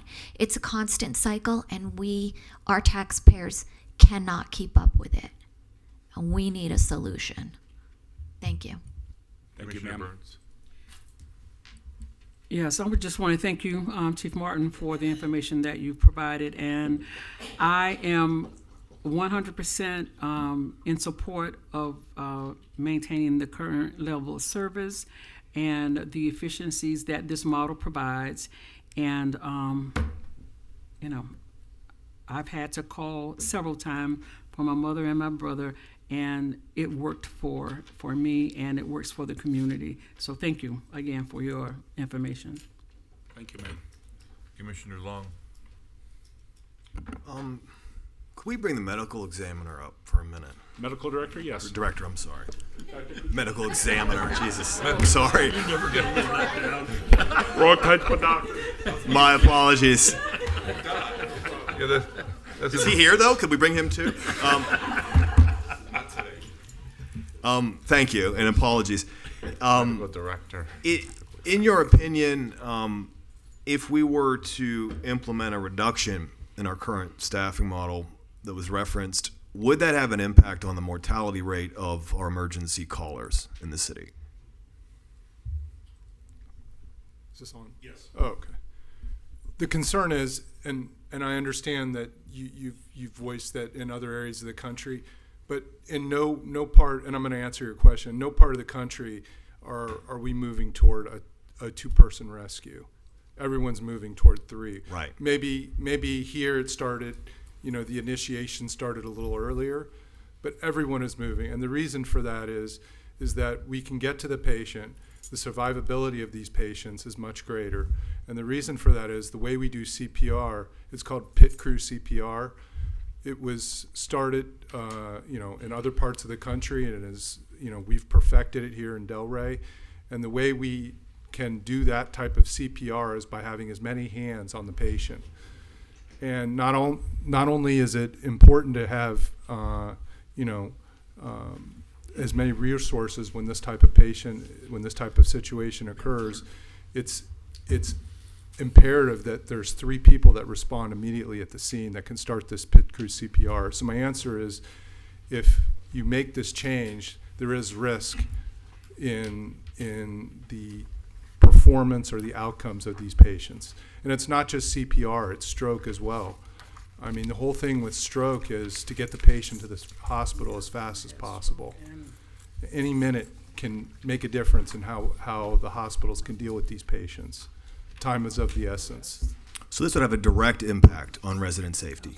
100%. Okay, and thank you, by the way. And I'm well aware that the rest of the country and this state is moving towards 3-person. We were made very well aware of that when Commissioner Burns and I signed, when we proposed this contract and agreed to it. That's why we did it, much to the lament of some of my colleagues. But I think, I'm going to be blunt here, I think it's absolutely ridiculous to do this assessment after the fact about how many people show up to an emergency when we expect these guys to have as quick a response time as possible. And if we are prioritizing resident safety, I'd rather that we have too many show up and then learn after the fact that it was too many. I don't want to be like, well, let's send the bare minimum and nickel and dime our department and then have it result in one of our residents succumbing to a stroke or a heart attack because they can't start that CPR process quick enough or whatever it is. I would like to just add is our guys don't just sit around the station and, they hear a call, decide to go on their own. Correct. Right. Of course not. We had dispatch here in Delray years ago. We don't have dispatch. Dispatch is through Palm Beach County. So Palm Beach County calls our guys, and they come when they call us. So it's not like they're just randomly showing up to show up. They show up when they're told to show up. They're doing their job. By Palm Beach County Dispatch. So if we have an issue with how Palm Beach County Dispatch is dispatching our guys, maybe we should take it up with them. But our guys are just responding to what they're told to respond to, not because they decide, oh, this sounds like a cool call, maybe I'll show up. They respond because they're told to respond. Thank you. I really appreciate all of the insight. And thank you, Chief Martin, for this very in-depth analysis and offering us this clarity on what, to me, is an extremely clear and obvious decision that we need to make, which is to maintain our current levels of staffing and keeping a 3-person response. To do anything other than that, I think we are I'm thinking we've been told we're directly impacting the safety of our residents. And this is one of the areas where we are making a decision up here that directly impacts the safety and the mortality of our residents. And so to me, this is an absolutely no-brainer that we have to maintain our current levels of staffing. Thank you. Commissioner Marker. Yeah. Chief, a couple things. You mentioned, the population growth that we've experienced in Florida and South Florida. I think the other thing that probably is important is we have much older demographics than a lot of other parts of the United States. So we probably have a community that is more at risk than less at risk. So that's one thing. I had a chance to meet with a lot of residents and kind of talk to them about this, and they're concerned about making this change. I mean, you know, who in their right mind wouldn't be? But I would ask the question, and again, this is my corporate training coming out, are there other efficiencies that we could find within the fire department to help offset some of these costs? So my answer to you is along the lines. You knew I was going to ask that question. Well, no, and I expected, and rightfully so. I will tell you, at this point, I will tell you that similar to what Mr. Dakowitz, I didn't create the current budget that I inherited. Agreed. This year, we are doing a hunt for efficiencies in our operations. Okay. Okay, we've already identified certain efficiencies when it comes to overtime allocation. Okay. We have identified certain efficiencies in some of our program areas.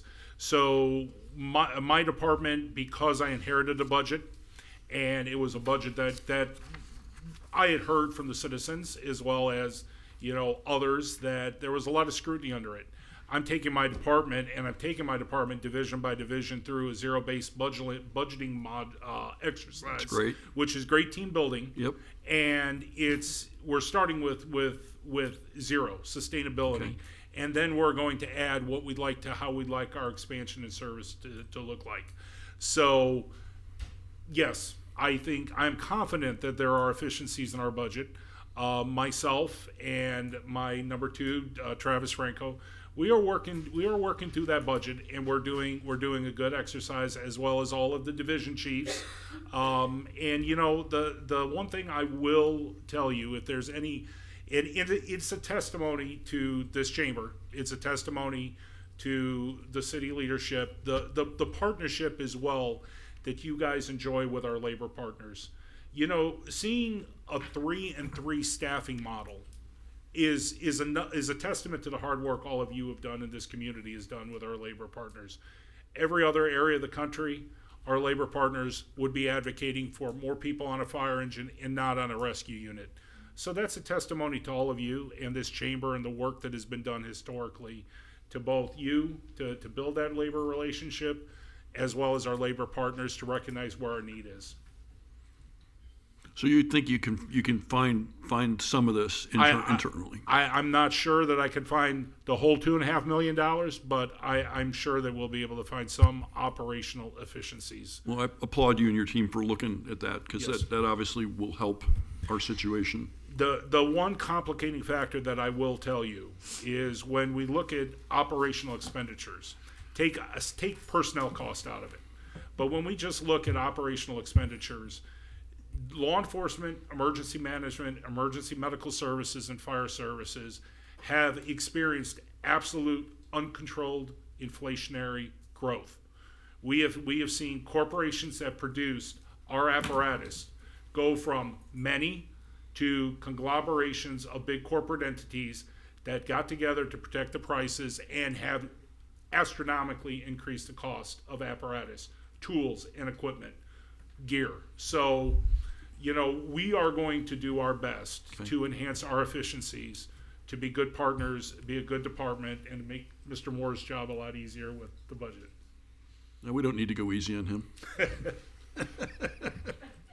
That's it, Mr. Mayor. Did you have a follow-up I comment? did, if you don't mind. A couple months ago, I don't have it with me, my list. I was researching and brought up during the commission meeting that our EMS services were charging less than the surrounding areas. They're the 4 categories of EMS response, and it looked like we were undercharging. And look, again, don't want to hit our residents with a bill, but if this is the charge that is being covered by insurance and we're not capturing some of that revenue, and you had said you were looking into that, and I hope that you can put that forth in our budget too, because with these anticipated increase in expenses, you would like to see corresponding increases in some of our revenues. Yes, ma'am. So I collaborated with the Office of the City Manager on that. We did an analysis of our market area. And what we did discover was Palm Beach County, which controls our certificate of public convenience and need that allows us to operate ambulances, are in the process, or at the time we're in the process of initiating a fee schedule evaluation for implementation near the start of their fiscal year in October. So we were pretty close and in line. There was a I think charge they're for like we're oxygen. 12 an hour and they're 14 an hour. or Yeah, we were something. Or within, I don't remember. we what were it is, but- within market norms.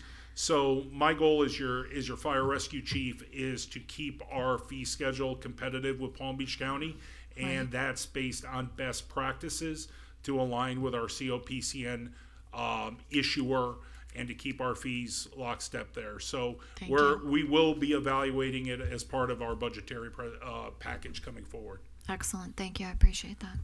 First of all, thank you very much for all the information. Obviously, no one wants to.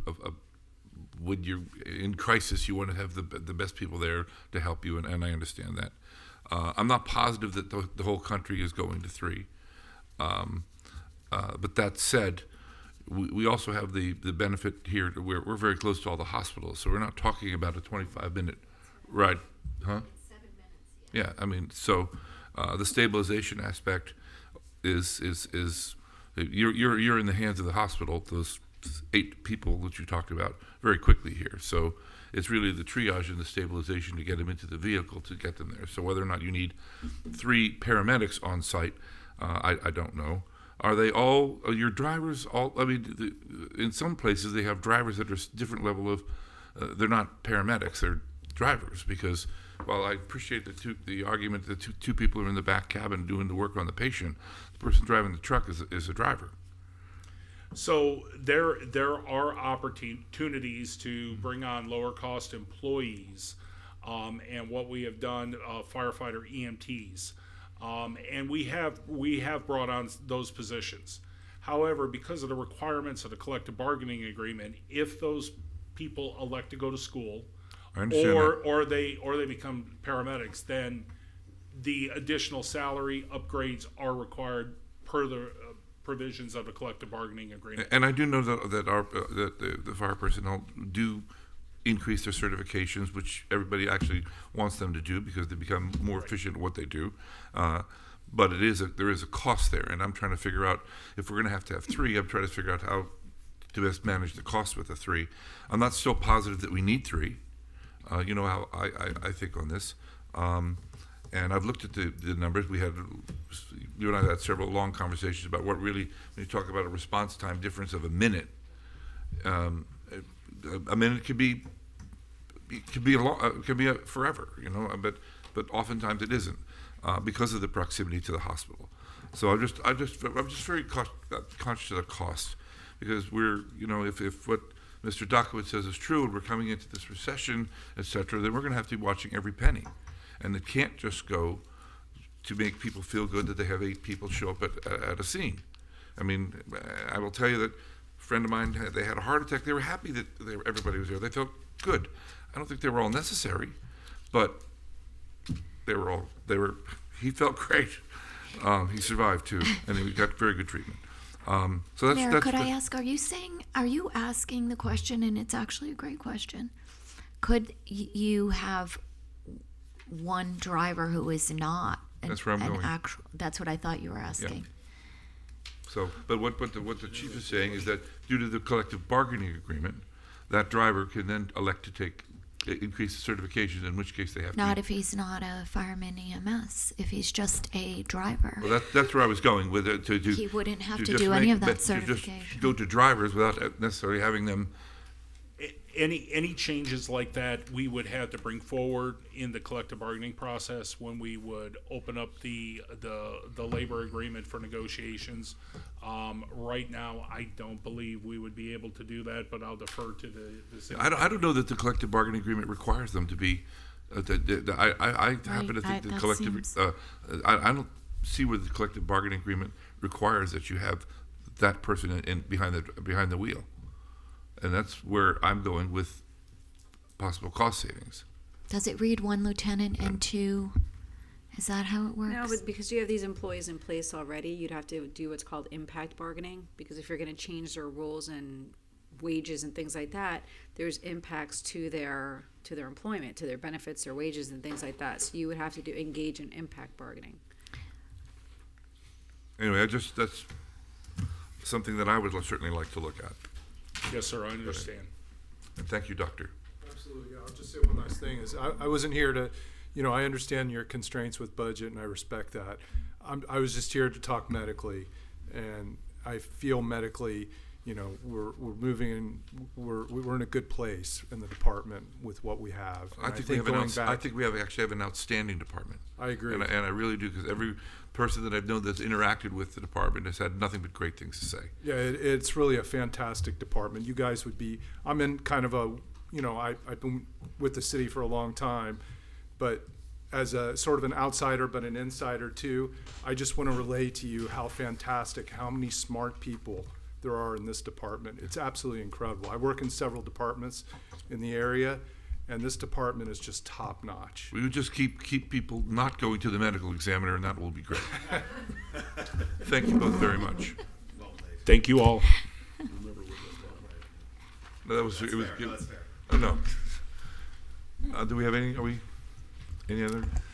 No other formalities. However, much input has been offered by the City Commission, and as we come back with recommendations, understand that in addition to Fire Rescue Department, other operations are being expected to continue to identify efficiencies in operations as we ultimately come back with a proposed recommendation for fiscal year 2025-2026 via the Office of the City Manager, and working collaboratively with all involved. So with that, that's really the order of business. And again, this evening's opportunity was not only for purposes of feedback, but to outline for the commission and the public what the trajectory looks like in terms of econometrics and financial management as a whole. So with that, I am pretty comfortable working with everybody to get to the absolute best place we possibly can. And at this time, the commission, you all have an opportunity to offer any follow-up direction, engagement, whatever the case may be. Nevertheless, we'll be prepared accordingly. Great. We got a lot to think about. We do. Any other comments from anybody? No, but may I, unrelated to this, can I ask for something for the next agenda to discuss, or is this not an appropriate location? Can I do that in a workshop? It depends. Yes. What would you? I was wanting to ask, I know we didn't Wait, Mayor, point of order. Okay. If we're gonna do comments, the agenda does require, W2 is public comment. That's on the agenda. Oh, you open the floor for public comment first, you're saying? Okay, so why don't we? Yeah. If there are any members of the public wishing to speak, please come to the lectern, give your name and address. You will each have 3 minutes. Make sure you sign in on the sign-in sheet.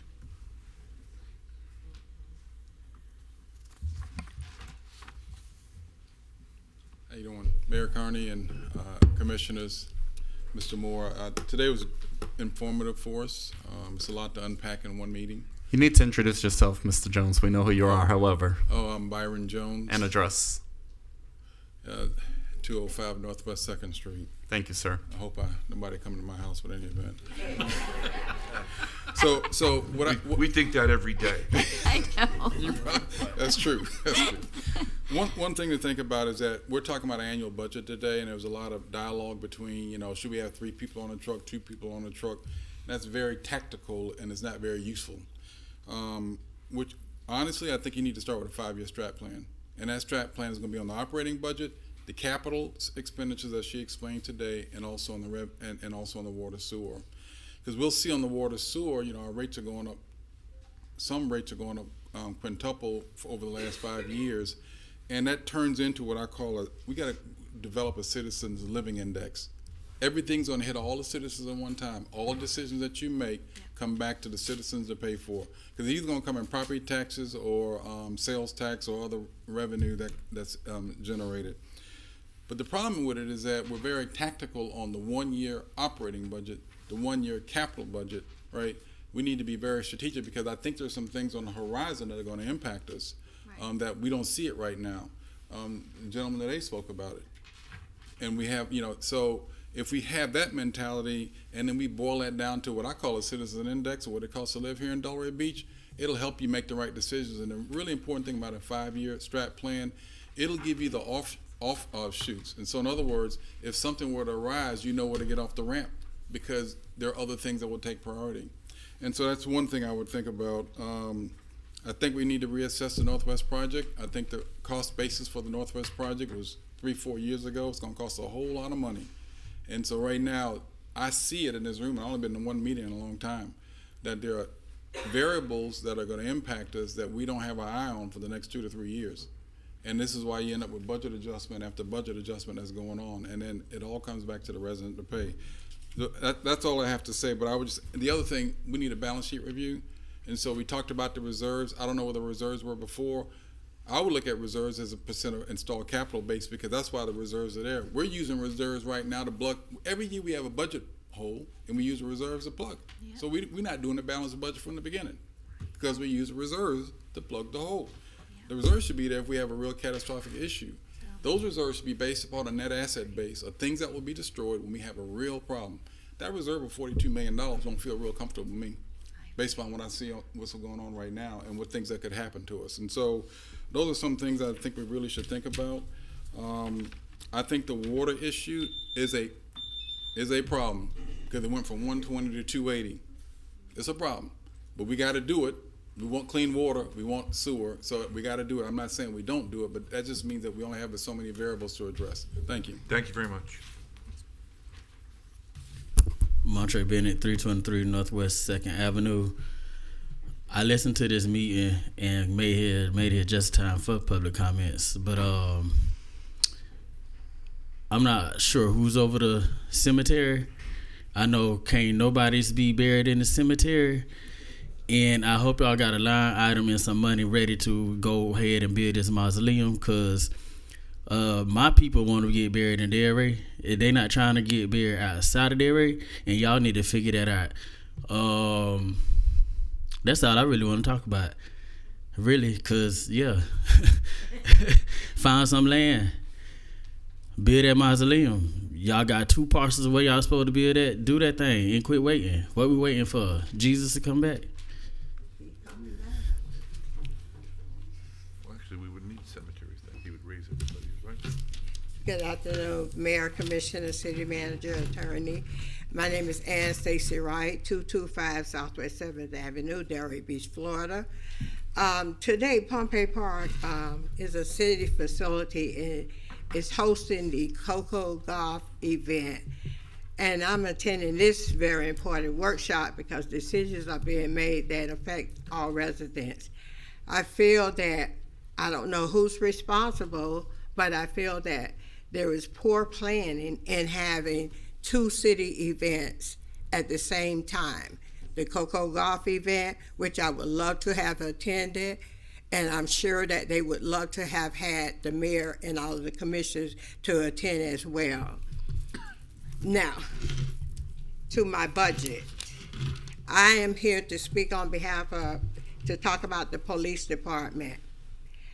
There was a community policing department. This department allowed officers to volunteer for basketball, football, and other programs. Some were paid and some were allowed comp time. They also attended community events, which led to the donation of the ice cream truck that they have now. They were present at community meetings and neighborhood meetings. We need our community policing back. Cold case file. In the set, we have 15 plus cold cases, starting with Harvey Quince, who was killed on March 4th, 1991, and has been on the shelf. His case has been on the shelf for over 34 years. Since that time, his mother and father has passed, not knowing what happened to their son. I understand that the cold case division is understaffed. That doesn't comfort the family members. That doesn't comfort the families of Harvey Quince, Reginald Odoms, and Andrew Stewart. It does not comfort us. When are we going to see some results? I have here, and this is from 2018, and I'll pass around. I didn't make copies, but it lists all of the Black youth, males that have and females that have been killed in the Delray Beach area. Some of them have been resolved, but most of them have not. A case that's since 1991. Please give us some answers. whatever we need to do, whatever the city needs to do, let's get a cold case division in there so that these parents and family members can have closures to the death of their loved ones. And you can pass this around and I'll get it back later. Thank you very much. Good afternoon, Mayor. Hold on one second. You want to scan that and send copies to all of us? Can we scan it and get it back, and you can pick it back up, or we can scan it and? Can you get to Commissioner Burns? Yeah, we'll scan it and get it to Miss Burns. How about that? Perfect. Thank you. I'm sorry, continue. It's okay. Perfectly okay. Good afternoon, Mayor, Commissioners, City Manager, Attorney. I am concerned about the morale of our police Name and address, department. ma'am. Oh, my name Ernestine Holiday, 40 Northwest 9th Avenue, Delray Beach, Florida. I am concerned about the morale of what's going on in our city. We have one of the best police departments in this area. And I feel that our police department needs a contract. Why should all the money that you spend putting these people through school, upgrading them for another city to get qualified officers with all the training they can possibly get? We have paid this. That's our tax dollars. So in order to get the benefit of our tax dollars, will you please, as the commissioner and mayor, give our police department a contract? They need it like yesterday. And the morale is dropping. Anybody that works that hard need to have a contract, because when you don't give people what they need, the morale drops tremendously. Thank you very much, and I hope that the next meeting a contract will have been signed. Thank you very much.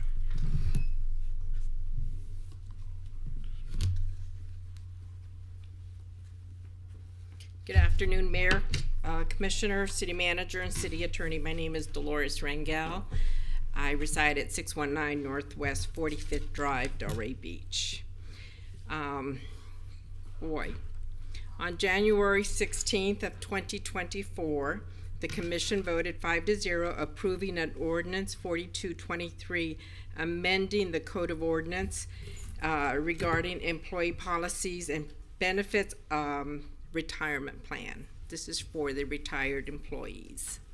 I don't know if you're aware, but the civil service employees, general employees, we do not have a COLA in place. This is the year. Every odd year, the Commission will look and review for the retired employees a COLA.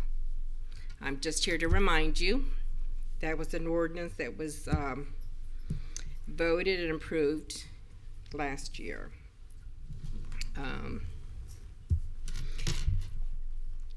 I just request that I know there's a lot of issues, budget, money. It's hurting everybody. But these are employees, retired employees that put 10 years or more of their lives gave service to the city of Delray Beach. I included, almost 28 years, loved every minute of it, absolutely. If I get $100, if I had retired 10 years ago and got $100 a month on my pension, that's what I'm getting today. It never increases. Everything else increases. What about the rest of us? We're also residents, former employees, taxpayers.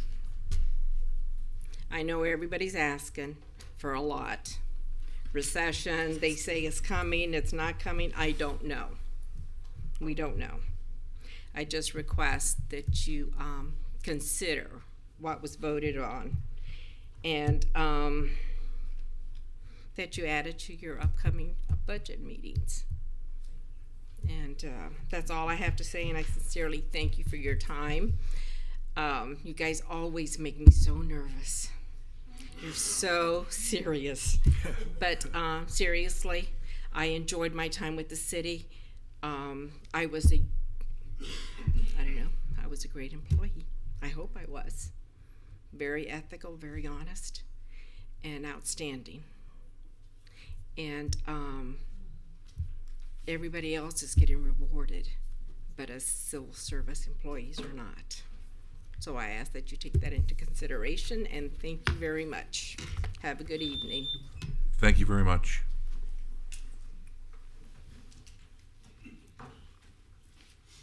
Hi there. My name is Mark McLeod, 219 Northwest Street, right down the road. Want to thank all of you for everything you guys do. I've been a resident 5 years. Finally going to start getting involved because I drive around with my wife all the time. We're wondering where the heck all the money's going. We see all these houses getting torn down.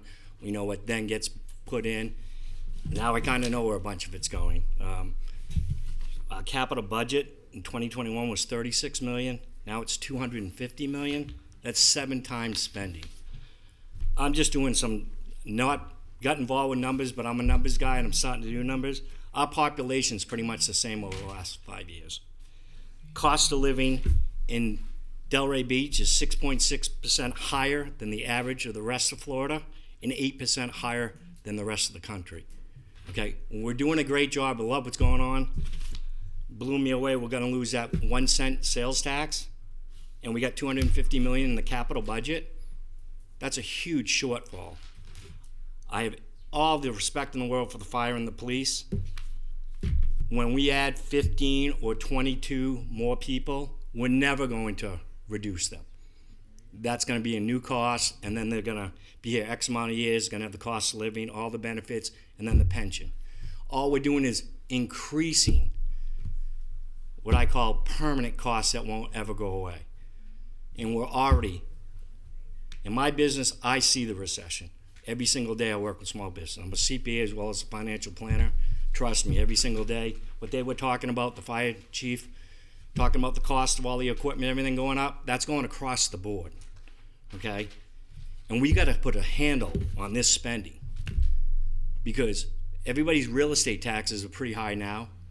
And what you guys are looking at for additional spending, they're only going to go up a lot more, a lot faster. And I know you don't have an easy job, but that blew me away. Our capital budget went from $36 million to $250 million when we get a population of 70,000 people. We can't keep sustaining that. You know, everybody wants a Christmas list, but you guys got to make some tough decisions.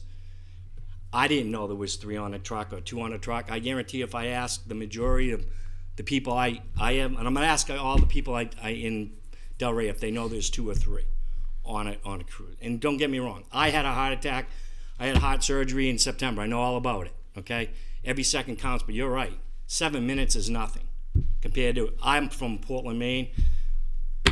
We have about the same population, everything, but anybody in New York, New Jersey, 25 minutes in the emergency. So that's all I'm saying. We got to start making some better choices, I think, and realizing all of a sudden the money's going to stop. And I already see it out there in all kinds of communities. So that's all I had to say. I'm going to get more involved with some numbers and start getting involved. But thank you very much for everything you guys do. Thank you very much. Look forward to seeing you again. Are there any other members of the public? Public comment is closed. So just to offer additional remarks from our concluding comments, the next exercise for the City Commission involves the departmental engagements, again, April 8th, April 22nd, May 6th, May 20th, all scheduled between 4 o'clock and 6 o'clock to accompany right before your regular meeting schedule. And from there, we'll have a more granular process to help us make decisions and ultimately achieve the recommended budgets for the upcoming fiscal year. So thank you again, and we look forward. And you had something you wanted to ask? Yeah, I wanted to ask if we could put on our next commission meeting to discuss small business preferences. I had talked about this with small preferences for small local businesses. I talked about this with Mr. Gretzis back forever ago. People came in. First of all, I want to say to Byron, thank you so much for what you said, because I share your concerns and I agree with you. People were frustrated because we didn't do the DEI presentation, the diversity study, and we had put money into it. And then, of course, I didn't read what our city attorney sent to us today, but it comes as no surprise that someone's putting forth a bill to make it essentially illegal. But there are things we could do locally. When I first was sitting up here, I met a gentleman who has a local cleaning business, Morris, walking in a parade, and I said to him, wow, we just had a contract out for cleaning of our buildings. Why didn't you apply? He said, well, I didn't know, I couldn't.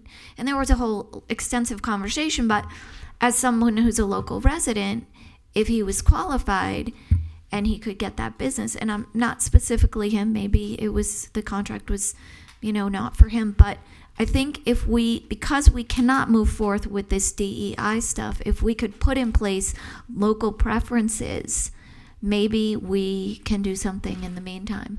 Do we have in our contract, are you allowed, the municipalities, I don't Small know that they're business allowed preference? to do, No? I think constitutionally they're, I don't think we can do a local preference. I think it's. There are cities that do it. May I offer a suggestion? Yeah. What we can do is provide a summary via the April 8th City Commission meeting of what we have initiated over the last couple of years relative to sharing with small businesses, whoever they are, Right. what steps they can take to become eligible for opportunities with the city in terms of municipal contracts and that do not touch any of the concerns you've outlined. Right. We've initiated a small business expo, for example. Yeah. We can talk a little bit about that and some other avenues in terms of connecting with the community so that they can become aware. So and maybe just see if there are possibilities. I mean, I understand the frustration. We put a lot of time and energy into this, and I ran a business as a female, so there are benefits to some of these programs, and I just don't know what we're permitted to do without creating problems for ourselves, but with also trying to accommodate our local businesses. I certainly think it's worth a discussion. I think that I'm always in favor of promoting the local business if we can. And I don't know if it's, maybe we have to think outside the box a bit and create a special portal that on our website where that they can go to and see what opportunities are available. Steps along those lines. Like small business opportunities, which they can bid on these small contracts. And over the last year or so, we've initiated some steps. I apologize, Commissioner, please. No, I was saying that I thought that we discussed this a year or so ago, and then there was some procedures or something similar to what's being discussed right now already. They were like stopgap procedures before the study We came out. offered lower Yeah. insurance requirements, things Right. like Correct. that. Things because like that. what That's was exactly precluding right. them from So even being able to something apply. is supposed to be in the works already in this same line that you're talking And about. ladies and gentlemen, because that's it what was I'm getting discussed. at. We will be prepared to offer a presentation. If I can have your consensus. Let me chime in real quick. I'll offer that guidance. Let me chime in real quick on this. The bill that was referenced hasn't been passed yet. We're Right. still in the middle of session. So let's wait before we decide on anything until we see what passes. And I'm going to say I think it would be smart of us to really avoid talking about DEI right now until session is over. I don't want us to be discussing anything that could impact our ability to get appropriations because that's how these things work right now. Let's wait and see what passes. That's fair. That's After a fair session's point. over in May, then let's see what we're looking at. Because I do think we need to have a serious conversation about this, but let's see where the state's at, and let's make sure that we get, because we asked for some pretty sizable appropriations this year. Right. I don't want there to be any sort of political sort of That's why we blowback. didn't have our meeting. I know, mean, and I agree with that yeah. decision, but it's to postpone it, not to Right. not have the Yeah, conversation. but you can do other things in the meantime. Sure. That are, helpful to our local businesses that don't have an impact either way. I would like to see I wasn't here when you did it all last year. I would like to see what you do have in place Right. to help the local businesses so that, maybe we can find a way to expand on what the existing stuff that we have. And this would be separate and apart completely from DEI, disparity, 100% totally not exclusive even of that. included. With that consensus, I will be prepared for April 8th, ladies and gentlemen. So if I can have that without, to take under have consideration the consensus? concerns Everybody? haven't been Yes. offered by the Deputy Vice Mayor. We have consensus. Okay, I'll make arrangements April 8th to this. And another I want to thing, bring if something I up, Mayor, may- before you adjourn. Sorry, I know you're. Oh. I want to go to just something real quick. I want to potentially put on the agenda for the next meeting, if possible, just because it's time appropriate. I'll explain why. As we all probably know up here, former Mayor Rita Ellis passed away recently. You didn't know? Yeah, it's really sad. I got it. I was in New York. Rita Ellis was the first female attorney of, I'm sorry, Jesus, I'm like bad tonight Mayor. with words, mayor of Delray Beach. The second. Catherine Strong would Oh, be the Catherine, first. that's right. Strong, let's go, you know. I still think it's a historic accomplishment, and given that this is Women's History Month, I think it'd be apropos to do a proclamation at the next meeting. Yeah. So I wanted to just try and get buy-in for that, and then we can. So, yeah, we have, I mean, could you prepare a proclamation for us? Yeah. Yep. I'm working on language for it already, anticipating that you guys will be on board, and I'm going to send it to staff, as the draft to staff to work on, so we have something. Is it a proclamation or is it a certificate of recognition? Good question. What is more I appropriate think we in this decided case? we're doing recognitions. I think it's recognition. Certificate of recognition would be appropriate. That's fine. Because, proclamations are not for individuals. Right. Yeah. That makes sense. Wanna keep, Mayor. oh, yeah, right. And that's all I got. All right, so do we have consensus for that, everybody? Yes? Yes, yes. Okay, great. Any other business? We are adjourned.